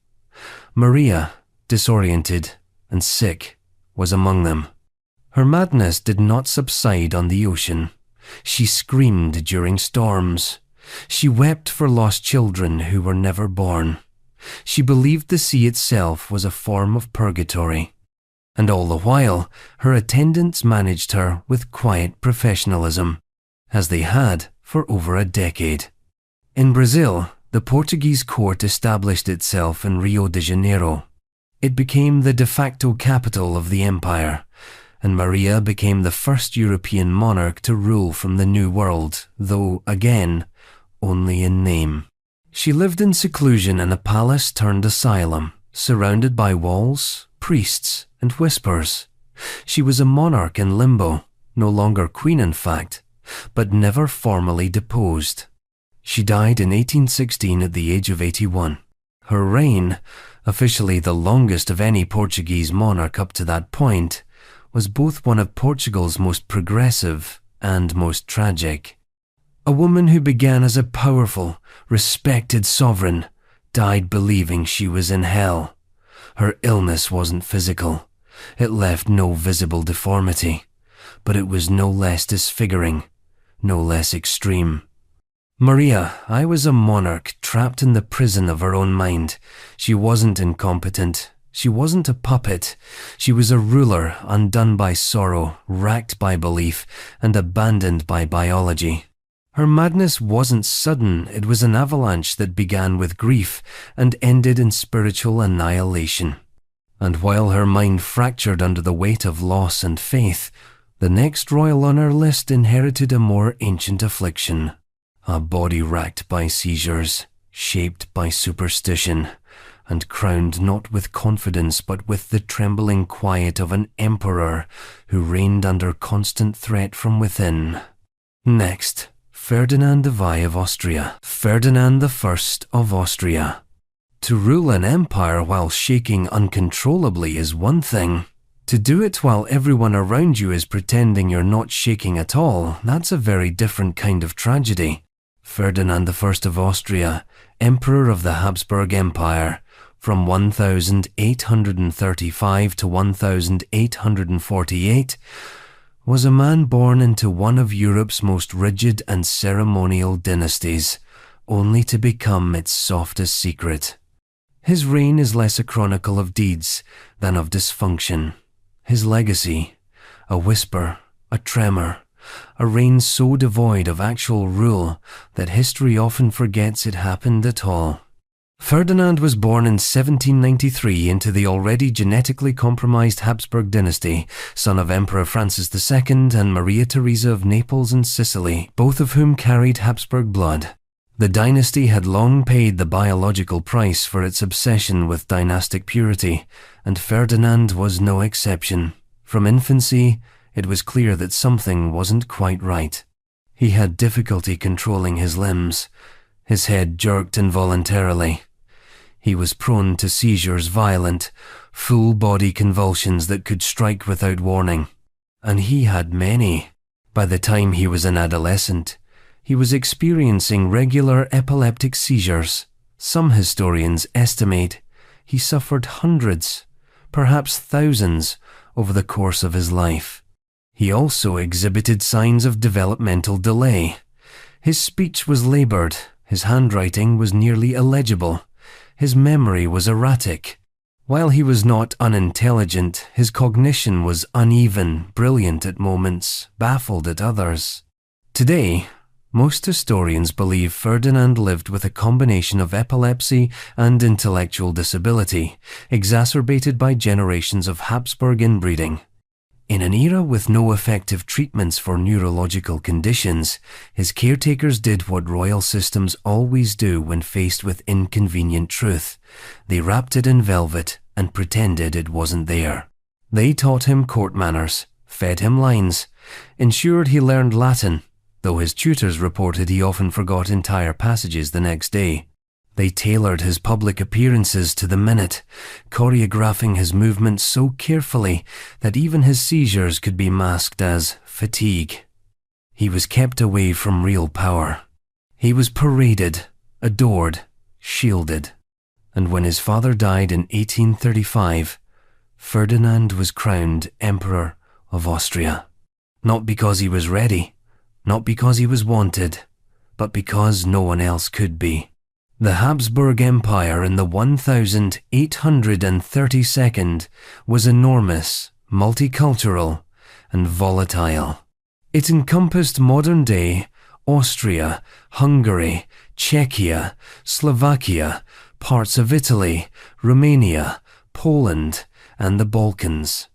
It required deft political management, linguistic diversity, and above all, strong leadership. Ferdinand provided none of it. The moment he was crowned, a de facto regency took over. Real power lay in the hands of Prince Metternich, the towering conservative diplomat and architect of post-Napoleonic Europe. Alongside Metternich was a council of ministers who acted with the emperor's seal, but rarely with his input.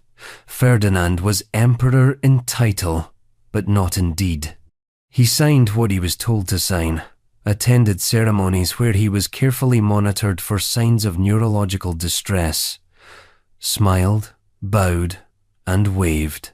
It was a government running on autopilot, with a monarch who could barely control his own hands, and yet, the absurdity of the arrangement was both deeply sad and occasionally darkly comic. Ferdinand is perhaps best known for a supposed quote during the 1848 revolutions. When advised that Vienna was in full uprising, the emperor is said to have blinked in confusion and asked, "But am I not the emperor?" A moment that revealed the full extent of his detachment. Whether or not the quote is apocryphal doesn't matter. It captured the national mood. The emperor had become irrelevant. Behind palace doors, Ferdinand lived in a world of routines. He had deep affection for mechanical devices and musical instruments. He played the piano, sometimes for hours. He was known for his love of food, particularly dumplings. One of his more bizarre anecdotes involves him allegedly insisting on being served dumplings during a seizure, slurring out, "I am the emperor and I want dumplings." But his life was not a farce. It was a slow erosion of dignity. He married in 1831 to Maria Anna of Savoy, a woman reportedly chosen because she wouldn't challenge the court's management of Ferdinand. They had no children. The marriage was childless, but relatively affectionate. She became one of his few consistent companions during episodes of illness. By the mid-1842, the storm was brewing. Europe was on the verge of revolution. Nationalist movements were rising, liberal ideologies were spreading, and Austria, with its rigid censorship and reactionary policies, was a powder keg. Ferdinand could not respond. He didn't understand the threats. He couldn't manage political compromise. He couldn't even conduct a coherent speech to Parliament without assistance. So in 1848, after a wave of revolutions broke out across the empire, Ferdinand was finally persuaded gently, with ceremony and ritual, to abdicate. He signed the documents without fully grasping what they meant. The crown passed not to his brother, but to his nephew, Franz Joseph I, who would go on to become one of the longest reigning emperors in European history. Ferdinand retired to Prague. There, he lived out the rest of his life in quiet, dignified obscurity, no longer the emperor, but still addressed with reverence. He gardened. He walked. He occasionally played piano. The seizures continued, but in the absence of pressure, he was content. He lived until 1875, outliving not just the court that once managed him, but much of the old world itself. Ferdinand wasn't a tyrant. He didn't oppress. He didn't rule with cruelty or arrogance. His extremity lies in the sheer contradiction of his existence. A man who could barely command a sentence expected to command a continent. He reigned because he had to, not because he could. His signature appeared on declarations of war, treaties, royal edicts, but his hand trembled with every letter. The empire spoke with his voice, but he barely understood what was being said. Ferdinand's reign was a ghost act, a political ventriloquism, and yet it lasted 13 years. But where Ferdinand's disability was covered with layers of protocol, the next monarch on our list found a way to confront his publicly and even reshape his own identity around it. His words may have stammered, but his reign resonated far beyond the microphone. Next, George VI. George VI. He never wanted the throne. In fact, he dreaded it. George VI, born Albert Frederick Arthur George, was the shy, second son of a bombastic monarch and the quieter, steadier one who stood behind the flashbulbs. His older brother, Edward VIII, was the one bred for spectacle, for charm, for power. Bertie, as his family called him, was the awkward one, the anxious one, the one who couldn't finish a sentence in front of a crowd without seizing up in embarrassment. But fate doesn't care about stage fright, and history doesn't ask for volunteers. When Edward VIII abdicated in 1936 to marry an American divorcee, George VI was shoved into the spotlight. Suddenly, the man who could barely speak in public without choking on his own words had to become the voice of the British Empire.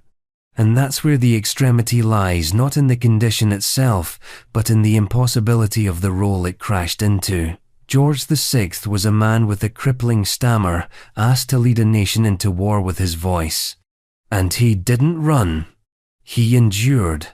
From early childhood, George VI suffered from a severe speech impediment, most notably a chronic stammer. Today we understand stammering or stuttering as a neurological speech disorder often linked to genetics, stress and trauma. But in Edwardian Britain, it was interpreted as a failure of character. Weakness. A flaw that had to be stamped out with force. So they tried. Young Bertie was drilled relentlessly, forced to speak with pebbles in his mouth, to repeat syllables for hours, to undergo endless exercises that only deepened the shame. The more they pressured him to speak, the more his words froze in his throat. Social events were agonizing. School was worse. He was mocked by peers, misunderstood by teachers, and judged silently by his own royal family. To make matters worse, he was naturally left-handed, something aggressively corrected by his tutors. He was also sickly, knock-kneed, timid. His father, George V, was strict and remote, with little patience for softness. His mother, Queen Mary, was dignified and cold, a woman of porcelain standards and iron expectations. Bertie grew up in a palace filled with ticking clocks, stiff upholstery, and almost no emotional warmth. But he tried. He served in the Royal Navy during World War I, though he was frequently ill. He was present at the Battle of Jutland in 1916. He learned to fly. He married Elizabeth Bowes-Lyon in 1923, a rare love match in royal circles, and built a family anchored in affection and normalcy. His wife was vivacious and sharp. His daughters, Elizabeth and Margaret, adored him. Away from microphones, he was warm, even funny. But the microphone was always waiting. When his brother, Edward VIII, abdicated in scandal, Bertie became King George VI. He was devastated. He told friends he wasn't up to the job. His stammer, he believed, made him unfit to rule. But the alternative was a constitutional crisis. The monarchy itself teetered. The public needed a steady hand. The crown needed a voice. Enter Lionel Logue, an unorthodox Australian speech therapist with no formal medical degree. Logue became George VI's secret weapon. Their relationship, later dramatized in the King's Speech, was built on trust, repetition, and deep psychological work.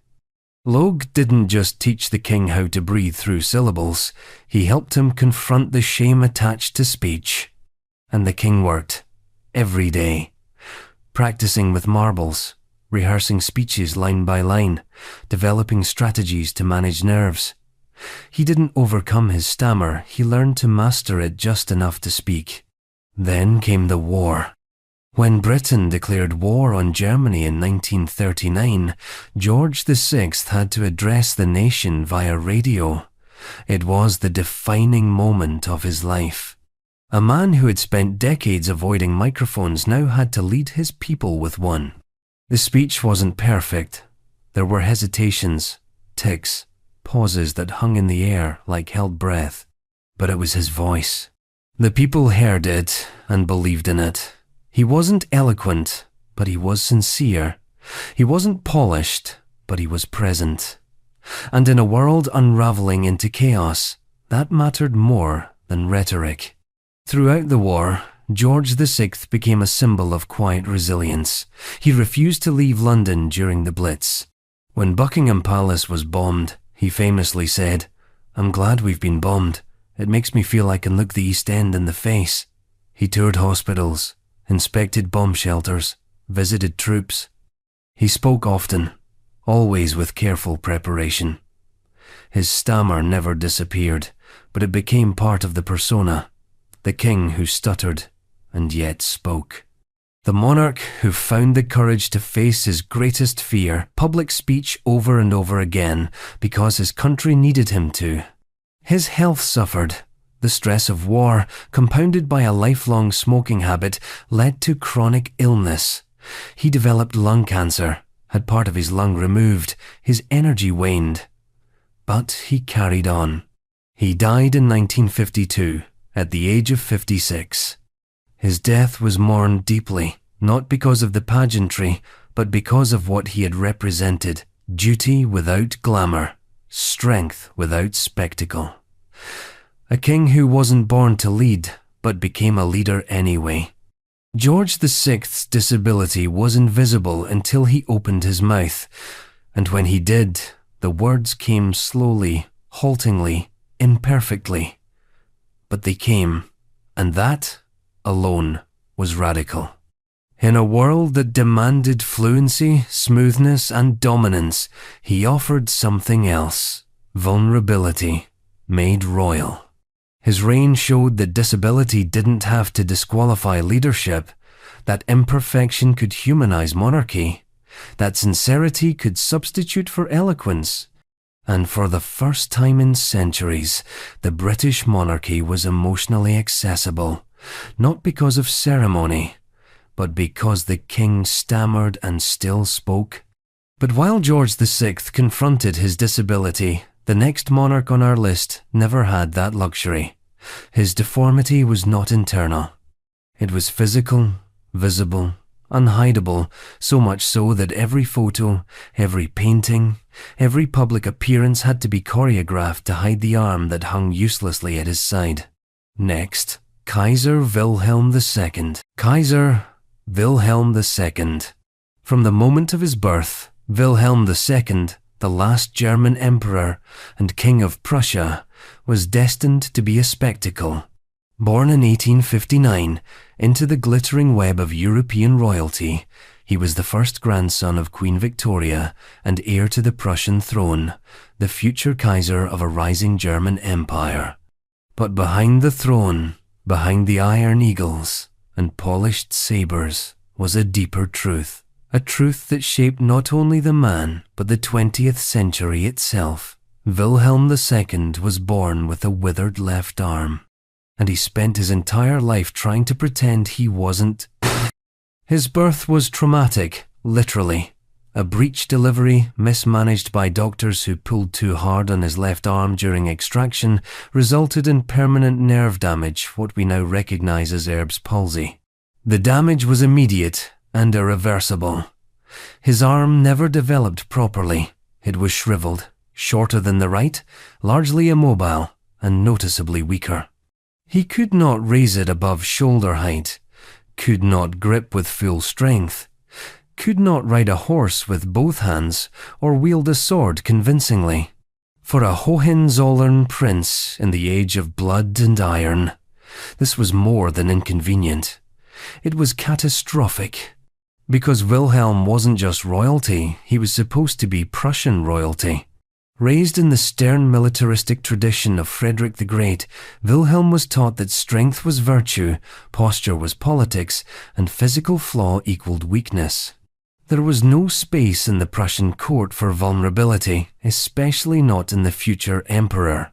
So, they began to hide it. From infancy, Wilhelm was subjected to brutal therapies. His arm was stretched, twisted, electrically stimulated. He was made to ride, fence, shoot, and perform military drills tailored to showcase his right side while masking the left. Special devices were created, iron splints, elaborate braces designed to train the arm into usefulness. None of it worked. The limb remained shriveled. But the psychological damage worked just fine. Wilhelm developed a complex that would drive the rest of his life. A frantic, desperate need to prove strength, even when it wasn't there. And it never really left him. He learned to shake hands with a crushing grip to compensate. He practiced gestures that downplayed the arm. Court photographers were instructed to position him carefully standing behind tables, with the arm hidden in capes, or holding gloves that masked its deformity. Paintings idealized him. Statues sanitized him. Uniforms were designed with stiff sleeves. Even in military parades, his gait and salutes were choreographed. The image was crafted with obsessive precision.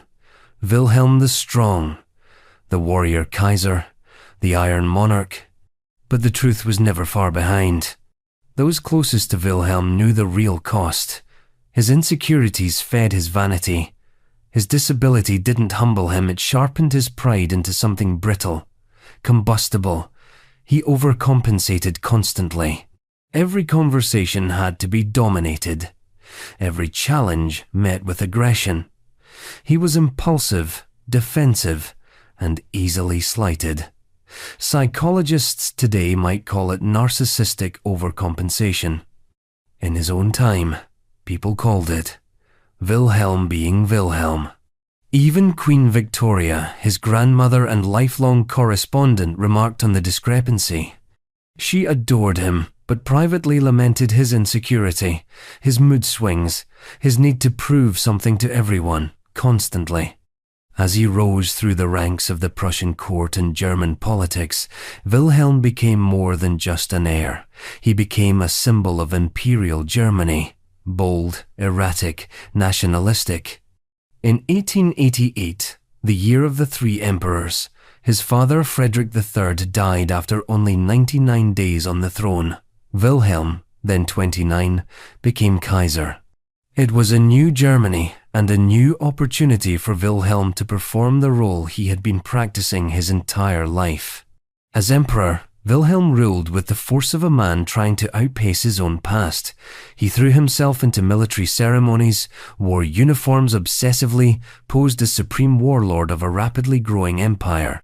His speeches were bombastic, his foreign policy erratic. He dismissed his chancellor, Bismarck, an architect of German unification, in a fit of ego. He meddled constantly in diplomacy, often with disastrous results. He was not unintelligent, just emotionally volatile. And behind that volatility, always, was the arm. The silent, ever-present reminder of his weakness. The thing he could never fix, only obscure. His obsession with military imagery became a national aesthetic. Statues of him sprouted across the empire. Paintings depicted him as larger-than-life sword raised, steely-eyed. Yet in private, his moods collapsed. He brooded. He panicked. He surrounded himself with yes-men and dismissed those who challenged him. He was deeply sensitive to mockery, especially about his arm. Foreign caricatures, especially British and French ones, frequently depicted him with a shriveled limb, and he was enraged by them. The tragedy of Wilhelm II isn't just personal, it's historical. His insecurities fed his need for validation, which in turn shaped his aggressive posturing on the world stage. His hunger for recognition, for masculine authority, for imperial glory, pushed Germany toward confrontation. His support for Austria-Hungary in 1914, his blank check guarantee, and his inability to contain the escalating tensions of Europe helped plunge the continent into World War I. And when the war turned against Germany, Wilhelm's image so carefully cultivated crumbled. By 1918, the war was lost. Revolution broke out in Berlin. Wilhelm abdicated and fled to exile in the Netherlands. The Iron Kaiser, who had once marched with troops and shaken hands with emperors, now lived in a Dutch manor, feeding ducks and reading war memoirs. He died in 1941, under the shadow of a Second World War he had helped make possible. In the end, Wilhelm was a man shaped by a single, silent flaw. His left arm didn't just hang at his side, it haunted every gesture, every word, every political decision. He couldn't lift a sword with both hands, so he ruled with his mouth. He couldn't match the image of the perfect Prussian warrior, so he invented one and forced the world to believe it. But history doesn't remember the sleeve, it remembers the tremble behind it. And while Wilhelm's deformity was buried in silk and steel, the next monarch made no attempt to hide his disorder. He couldn't. His reign was filled with episodes loud, public, dangerous, and his mental illness shook an entire court into a state of polite panic. Next, Christian VII of Denmark, Norway. Christian VII of Denmark, Norway. Some kings reigned with swords, others with words. Christian VII of Denmark, Norway reigned with confusion, silence, and sudden shrieks in the dark. His court became a shadow theatre, nobles tiptoeing around outbursts, doctors prescribing dreams, and political factions governing in the vacuum left by a monarch who couldn't be trusted with a sentence, let alone a state. His reign officially from 1766 to 1808 was one of the most surreal in European history. Because while Christians sat on the throne, the question of who was really ruling changed almost monthly. Was it his stepmother, his doctor, his wife, his mistress, his half-brother? At any given point, Christian was king in name and puppet in practice, his mental illness not merely a personal burden, but a national crisis. He was born in 1749, the only surviving son of King Frederick V of Denmark and Louise of Great Britain, a daughter of George II. Like most royals, Christian was groomed from childhood to rule. But from early on, there were signs that something was deeply off. He was described as nervous, erratic, prone to grimacing, stammering, laughing at nothing. Tutors complained that he was inattentive, difficult to instruct, emotionally volatile. He often lashed out or withdrew completely. By adolescence, the signs had solidified into a disturbing pattern. Christian was not merely eccentric, he was mentally unwell. Today, his symptoms point towards schizophrenia or bipolar disorder with psychotic features, possibly compounded by neurodevelopmental issues or trauma. He suffered from hallucinations, paranoia, severe mood swings, tics, and obsessive behaviors. He was prone to long periods of listlessness followed by manic energy, during which he would act out violently or engage in bizarre rituals. But there was no diagnosis in the 18th century, only fear. When Christian became king at the age of 17, the court tried to stage manage him. His council hoped the marriage would stabilize him. He was quickly wed to his 5-year-old cousin, Caroline Matilda of Great Britain, his own cousin, because of course, and while the wedding ceremony was impressive, the marriage was anything but. Christian reportedly ignored his wife from the start. He spent more time with prostitutes and drunken companions than with his queen. He was erratic and cruel. He mocked her in front of the court, publicly humiliated her. He walked through the palace in rags or sometimes completely nude. He mutilated himself. He struck servants without warning. He often babbled incoherently during council meetings. On some nights, he was said to bark like a dog. This was not eccentricity. This was full-blown psychiatric collapse happening inside a palace, gilded with candles and crowned with diplomatic expectations. The nobility was horrified. But they could not depose him. Not yet. The machinery of monarchy demanded that they protect the illusion, even as it became harder and harder to maintain. Enter Johann Friedrich Struensee.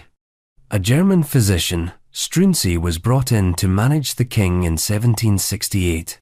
He was a man of enlightenment, ideals, rational, progressive, intellectual. He was also dangerously ambitious.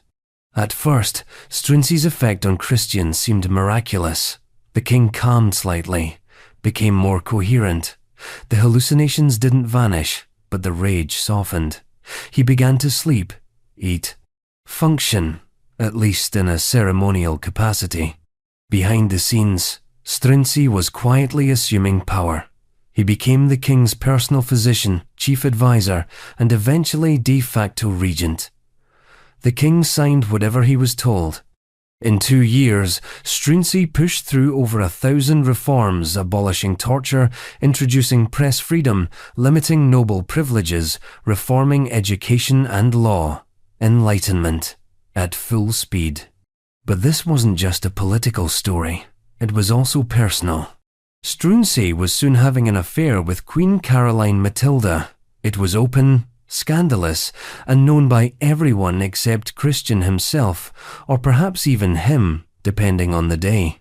They paraded around the court, rode horseback together, smiled in portraits. The queen became pregnant. The child Princess Louise Augusta was widely rumored to be Struensee's princess, and still, Christian did nothing.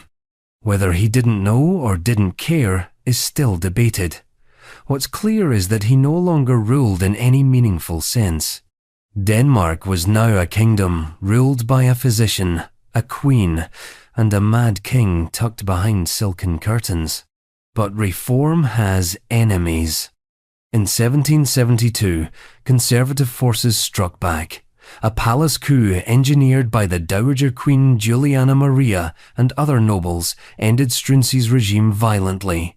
He was arrested, tortured, and executed. Caroline Matilda was exiled. Their child was taken from her. And Christian? He barely noticed, or if he did, he could not express it. He was left behind in the capital, now firmly under his stepmother's control. His guardians dressed him, fed him, and presented him on ceremonial occasions. He was no longer a man. He was a wax figure in a crown, occasionally lucid, often muttering, always observed. He would remain that way for over 3 decades. For the rest of his life, Christian lived in a strange limbo, technically king, but functionally invisible. When he died in 1808, he had reigned for 42 years, longer than most of his predecessors. But ask a Dane what Christian VII did during his reign, and they'll tell you what he didn't. Govern, lead, speak clearly, understand. His reign was not one of policy, but of pathology. It exposed the raw limitations of monarchy, the illusion that royal blood guaranteed stability. Christian was living proof that a crown could sit on a mind in fragments. His body was not twisted, his speech not silenced by injury, but his mind had unraveled into something ungovernable. In Christian VII, Denmark had a monarch so extreme in dysfunction that he became a national ghost, seen but not heard, known but never understood.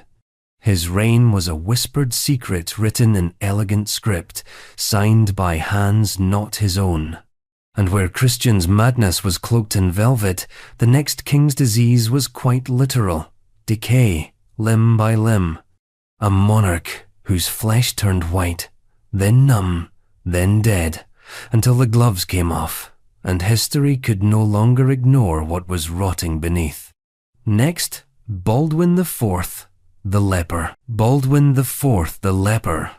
The kingdom of Jerusalem wasn't built to last. It was born out of bloodshed crusader steel hammered into thrones atop conquered sand. A Christian state carved into Muslim land, reliant on zeal, alliances, and fragile dynastic glue. And then, against every imaginable odd, the Holy Land got a teenage king whose body was literally disintegrating.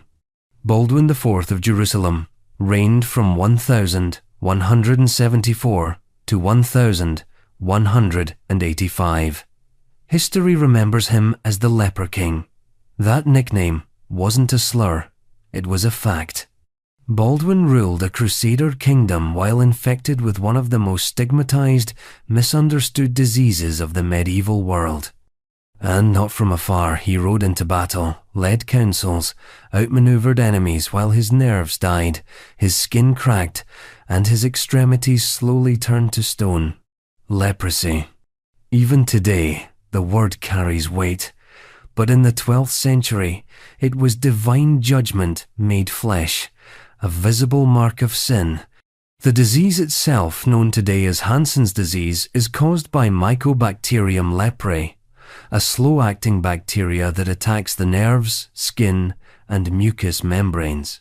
In Baldwin's time, the effects were horrifying. Numbness, ulcers, blindness, clawed hands, loss of fingers and toes. The body didn't just rot, it forgot how to feel, how to move, how to heal.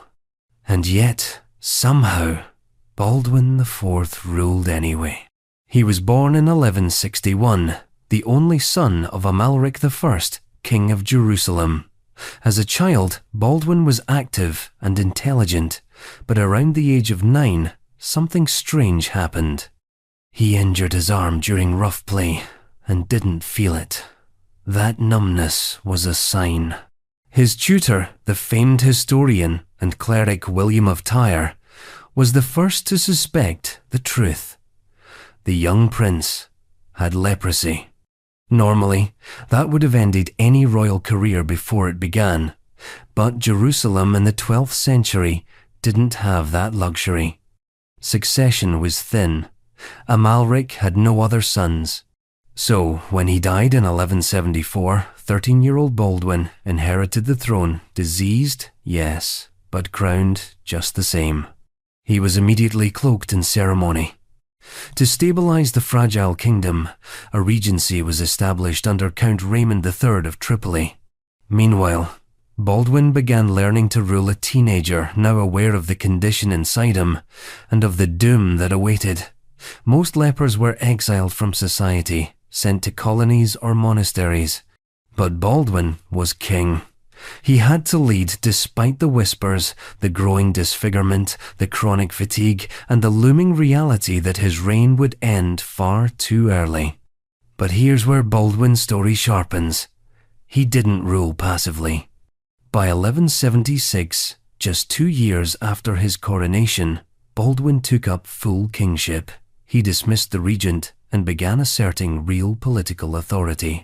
He surrounded himself with a web of powerful barons, married off his sisters strategically, and began preparing for war. Yes, war. Baldwin IV wasn't a cloistered figurehead.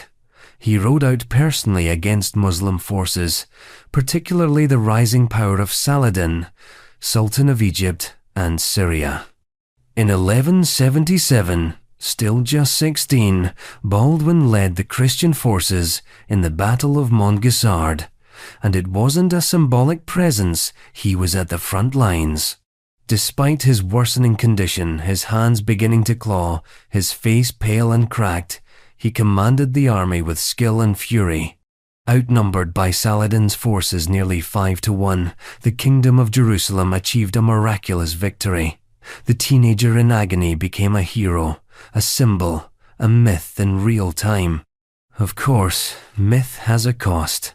Behind the victories, Baldwin's health was crumbling. He wore gloves to cover lesions, walked with assistance, began losing vision in one eye. His fingers began to curl. He could no longer use cutlery properly. He was often carried rather than walked, but still he ruled.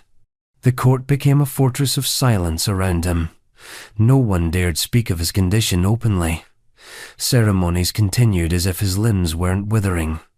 Letters were signed, decisions made. But the unspoken truth, everyone knew it. Baldwin IV was dying slowly and ruling fiercely. He knew he would never produce an heir, so succession became an obsession. His sister, Sibylla, was married off to William of Montferrat, who died shortly after. She then married Guy of Lusignan, a man Baldwin never trusted. He feared Guy was weak, power-hungry, and politically inept. Baldwin, even as his fingers fell numb, tried to block Guy from inheriting the throne. He named Sibylla's son by her first husband, Baldwin V, as co-king. That's how desperate things had become. A boy with leprosy appointing a child to rule alongside him to prevent a disaster he saw coming. It worked, for a while. But the disease was winning. By 1183, Baldwin could no longer ride. His face was disfigured. He suffered from chronic infections, skin ulcerations, partial blindness, and what must have been unimaginable pain. And still he ruled. He ordered campaigns. He negotiated with Saladin. He passed reforms. All while being physically carried to council meetings, wrapped in layers of silk and linen to hide the decay beneath. The court charade continued until it couldn't. Baldwin IV died in 1185 at the age of 24. His reign had lasted 11 years longer than many expected, longer than his doctors believed possible. His death marked more than the end of a reign. It was the beginning of Jerusalem's end. His successor, the child Baldwin V, died soon after. Guy of Lusignan seized power, leading the kingdom into disaster. In 1187, Saladin captured Jerusalem. Baldwin IV had held the line with a dying body, a disintegrating nervous system, and a kingdom made of sand. And that's the extremity. He was a leper, in a time when that meant exile, shame, and silence. And instead, he became a warrior king, a political force, a man whose body failed, but whose will never did. Every sword he lifted, every order he gave, was in defiance not just of Saladin, but of his own biology. Baldwin's reign is a study in endurance, not triumphant, but tragic, not miraculous, but brutally human. His disability didn't define him, it tried to erase him, and he refused.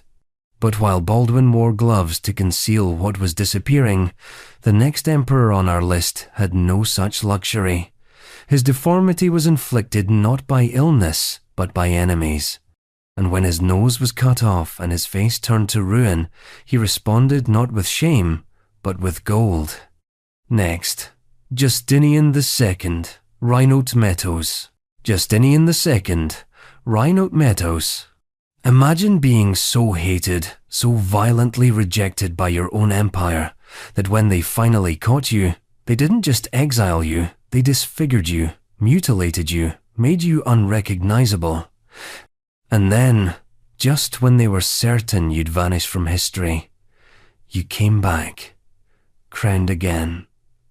Crowned twice, actually. That was the legacy of Justinian II of Byzantium. Nicknamed Rhinote Metos, which translates directly to the slit-nosed Justinian, didn't just suffer a brutal deformity, he turned it into a political weapon. A gilded, golden nose, forged not to hide shame, but to spite it. This is not just the story of a disfigured emperor. It's the story of a man who clawed his way back to power with half a face, and then ruled like someone who knew exactly what it cost to wear a crown. Let's rewind. Justinian II was born around 668 CE, the son of Constantine IV, and part of the Heraclean dynasty, a line of emperors stretching back to the early 7th century. He was crowned co-emperor as a child. A common practice in Byzantium meant to ensure dynastic continuity. When his father died in 685, Justinian ascended the throne at the age of 16.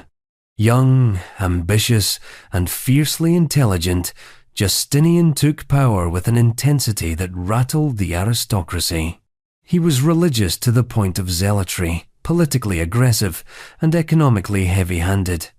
His first reign was marked by a flurry of reform, both civil and military, but also by a sharp turn toward autocracy. He cracked down on corruption, taxed heavily, redistributed land, and centralized authority. None of that made him popular. Justinian lacked the delicate balance that Byzantine rulers needed: the ability to play the Senate, the army, the church, and the people against each other just enough to stay in power. Instead, he alienated everyone all at once. By 695, a full revolt had erupted in Constantinople. The army mutinied. The populace rioted. The Senate moved to depose him. But they didn't stop there. When the mob seized Justinian, they didn't merely exile him, they mutilated him.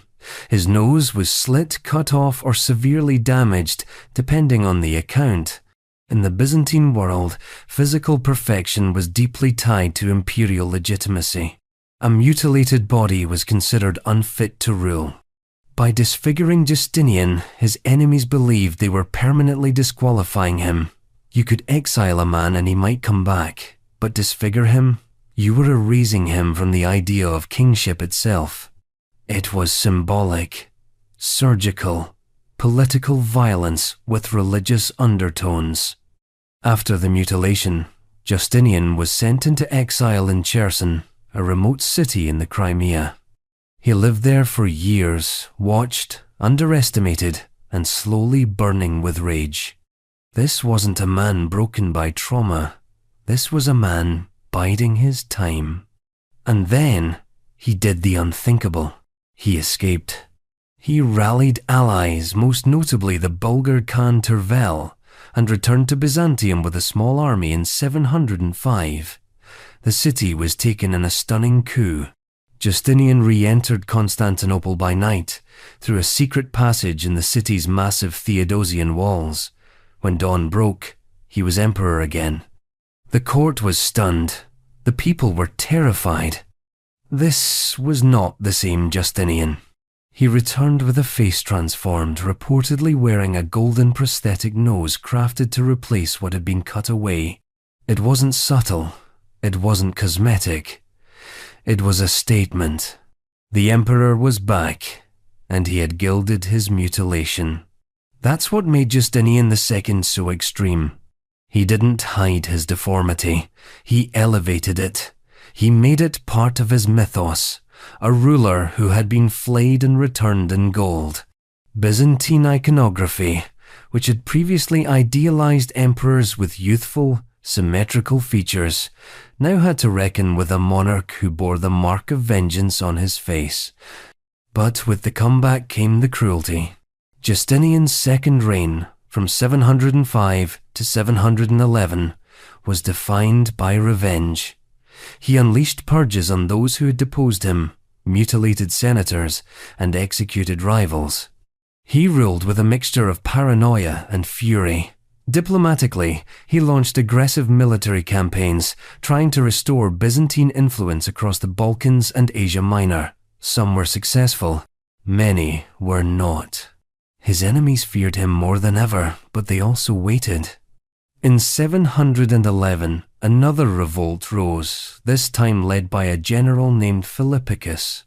Justinian, caught off guard and betrayed by his own troops, was captured. No exile this time. He was executed, along with his 6-year-old son Tiberius. who had also been crowned co-emperor. The Heraclean dynasty ended with blood on the floor, and yet Justinian II left a legacy, unlike any other emperor, before or after. In a world that equated physical deformity with divine disfavor, Justinian ripped that logic apart. He proved that power didn't need a perfect face. That legitimacy could be reclaimed not just through politics, but through spectacle. His golden nose wasn't a prosthetic, it was propaganda, a portable icon, a reminder that the empire had tried to erase him and failed. Where others ruled with robes and crowns, Justinian ruled with his wound. He made trauma imperial, made disfigurement imperial, made pain part of the costume. His story isn't inspirational, it's terrifying. This wasn't resilience, this was obsession. The need to return not to heal, but to dominate. Because that's the cost of deformity in the palace. You're either buried by it, or you build your throne out of it. And while Justinian wore his wound like a medallion, the next emperor on our list wouldn't get that chance. His disability wasn't symbolic, it was functional. Final. When his eyes were taken, so was his empire. And history nearly forgot he ever existed. Next, Constantine VI. Constantine VI. Byzantium was a land of contradictions where theology became policy, emperors became monks, and a mother could blind her own son in the name of Christ, order, or just raw political power. Constantine VI, the last emperor of the Isaurian dynasty, lived and died in that brutal logic. He was crowned a child, ruled as a ghost, and lost his throne and his sight to his mother. Not to battle, not to foreign invasion, but to a palace coup with holy justifications and knives drawn under veils of incense. Born in 771, Constantine VI was the only son of Emperor Leo IV and Irene of Athens, a woman who would go on to become one of the most powerful and controversial figures in Byzantine history. At age 5, Constantine was crowned co-emperor. At age 9, his father died. And just like that, the Roman Empire in the East was in the hands of a boy and his mother. For the first decade of his reign, Constantine was a boy in a golden cage. Irene ruled as regent, wielding imperial power from behind the curtain. And she wasn't merely filling the role temporarily, she was expanding it, asserting authority more aggressively than many male rulers before her. A devout iconophile during the bitter age of iconoclasm, she reversed policies of her husband and predecessors, restoring the veneration of icons and convening the Second Council of Nicaea in 787. But her son, growing older and more aware, began to chafe under her control. By the time Constantine turned 16, he wanted to rule in name, and in fact, tensions mounted. Irene clung to power, and the courts divided into two camps, those loyal to the Empress Regent and those who supported the young emperor. Factions schemed, intrigues brewed. In 790, Constantine made his move. With support from military leaders, especially in the Armeniac theme, one of the powerful provincial armies, he staged a coup. Irene was stripped of power and confined to the palace. For a brief moment, Constantine VI ruled alone. And almost immediately, everything fell apart. He was young, inexperienced, and paranoid. His decisions were inconsistent. He exiled trusted advisors, then recalled them. He made enemies in the church and failed to maintain support among the military. His biggest political blunder came in 795 when he divorced his first wife Maria of Amnia and married his mistress Theodot, a move that enraged the church and sparked what's now called the Moakian controversy. Clergy protested, monks revolted, public confidence eroded. Constantine already seen as weak, now looked dangerously unstable, and the court began to whisper again. Maybe Irene had been right. Meanwhile, she waited. In 792, Constantine had made a critical mistake. He reinstated Irene as co-emperor, likely in a misguided attempt to pacify internal factions, but that gave her legitimacy, a title, a foothold. Slowly, she rebuilt her network of loyalists. Then came the collapse. In 797, with Constantine isolated and unpopular, Irene struck. Her palace faction staged a quiet, efficient coup.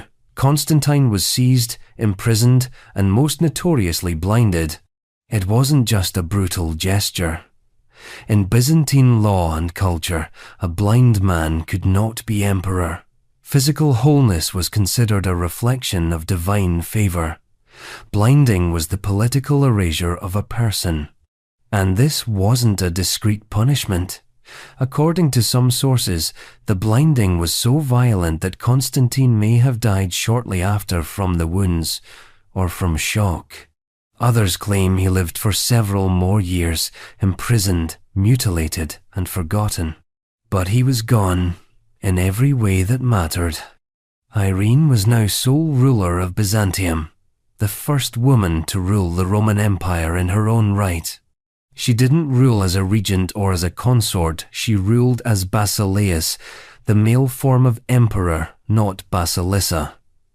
Her face appeared on coins, her name in decrees, but her path to power was carved in the eyes of her son.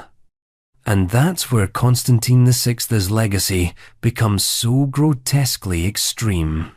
Because his deformity wasn't congenital. It wasn't the result of illness. It was political mutilation, an intentional act of dehumanization by the person who had once held him as a child. He was blinded not because he posed a military threat, but because he might have been seen as emperor again. And in the theater of Byzantine politics, that possibility had to be extinguished entirely. The empire never spoke his name again. His portraits were destroyed. His reign was erased from official records where possible. He was a king made into a ghost, both literally and figuratively, a symbol of the brutal calculus of Byzantine rule. Better a blinded son than a divided empire. And perhaps the most disturbing part? Irene wasn't condemned. She ruled for 5 more years. She negotiated with Charlemagne. She governed with stability.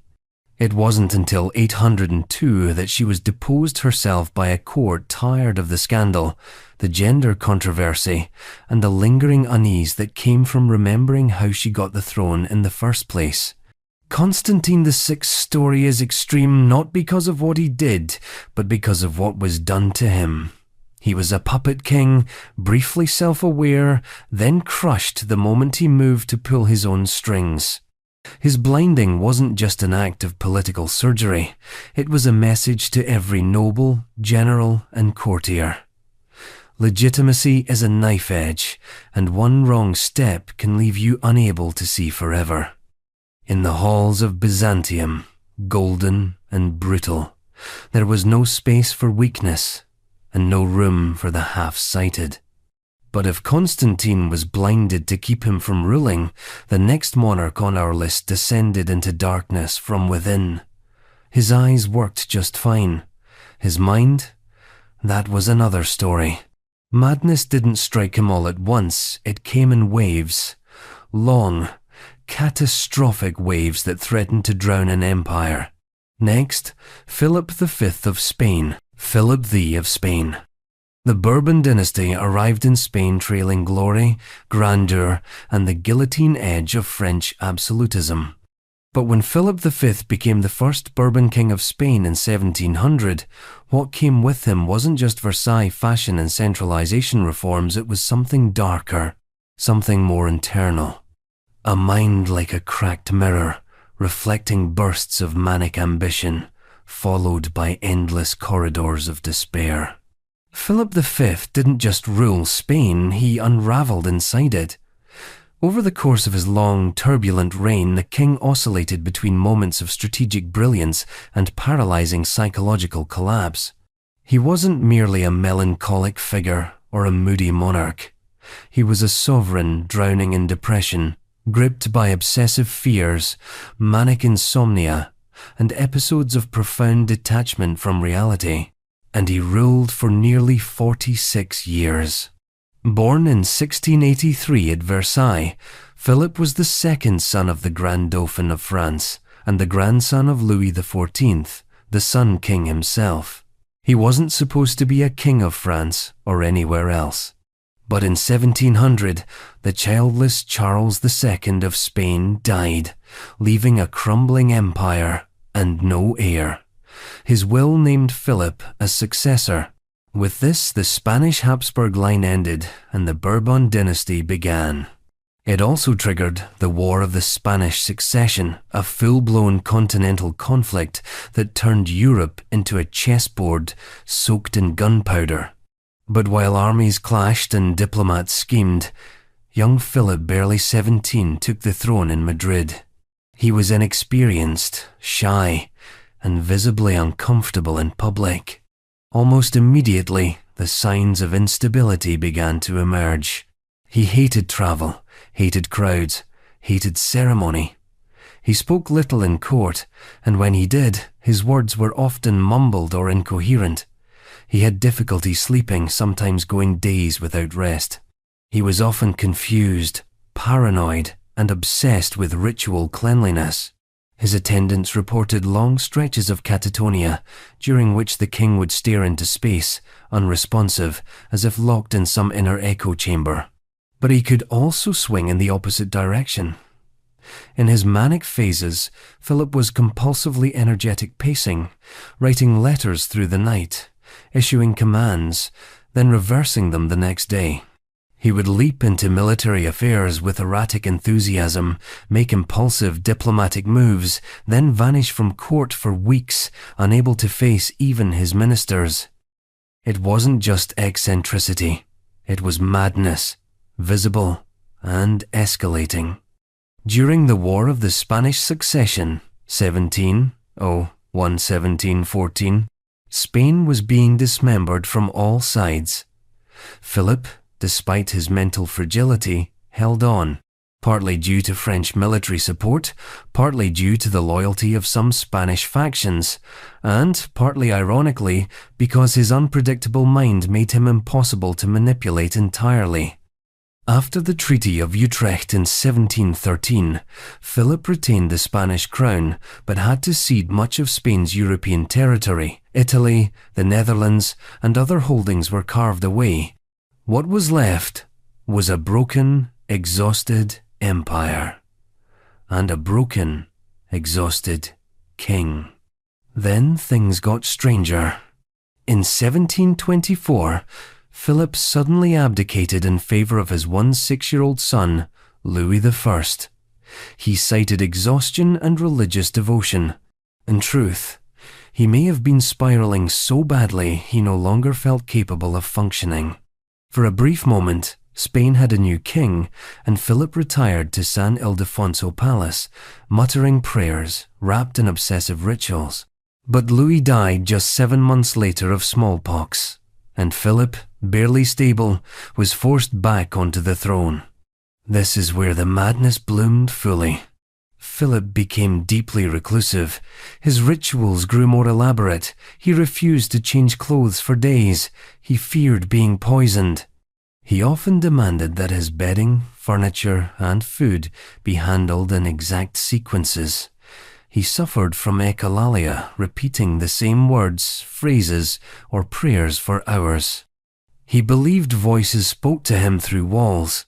At night, he screamed. Sleep? It was a battlefield. Insomnia gripped him, but it wasn't just restlessness. Philip was terrified of falling asleep.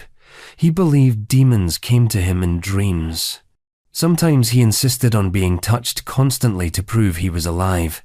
He required servants to sit by his bed and read to him until dawn. He refused to be alone for more than a few minutes at a time. And then, as always, there were the revivals. Intermittently, Philip's mind would stabilize. He'd summon ministers, make sound decisions, reorganize the navy or the tax code, but it never lasted. His depression always returned. Like a tide, it receded only to flood back stronger.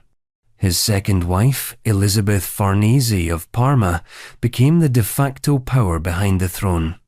Intelligent and politically shrewd, she managed foreign policy, arranged dynastic marriages, and kept the state functioning while Philip fell deeper into his internal abyss. She walked a tightrope, maintaining her husband's image while shielding the kingdom from his instability. The courtiers learned to read the signs. If the king emerged, dressed and alert, it would be a day of policy. If he was still in his nightgown at noon, muttering to himself, they waited. His children feared him. His ministers pitied him. His doctors couldn't help him. And the people of Spain? They never truly knew how sick their king was. Because Philip, for all his unraveling, remained the image of divine monarchy. Portraits still depicted him as stern and regal. Edicts still bore his name. But inside the palace, reality fractured. When Philip finally died in 1746, after nearly 5 decades of reign, excluding that brief abdication, his legacy was complex. He had founded a new dynasty, presided over wars and reforms, stabilized the monarchy after the chaotic Habsburg collapse. But he also brought to the throne a mental illness so severe, so cyclical, and so overwhelming, it nearly unseated the idea of monarchy itself. Philip's disability was hidden behind brocade and candlelight, but it wasn't invisible. It whispered from behind the throne, scribbled across midnight letters, and echoed through silent, sleepless corridors. He wasn't mad in the Shakespearean, operatic sense. He was mad in the slow, grinding, private way that wears down empires one sleepless night at a time.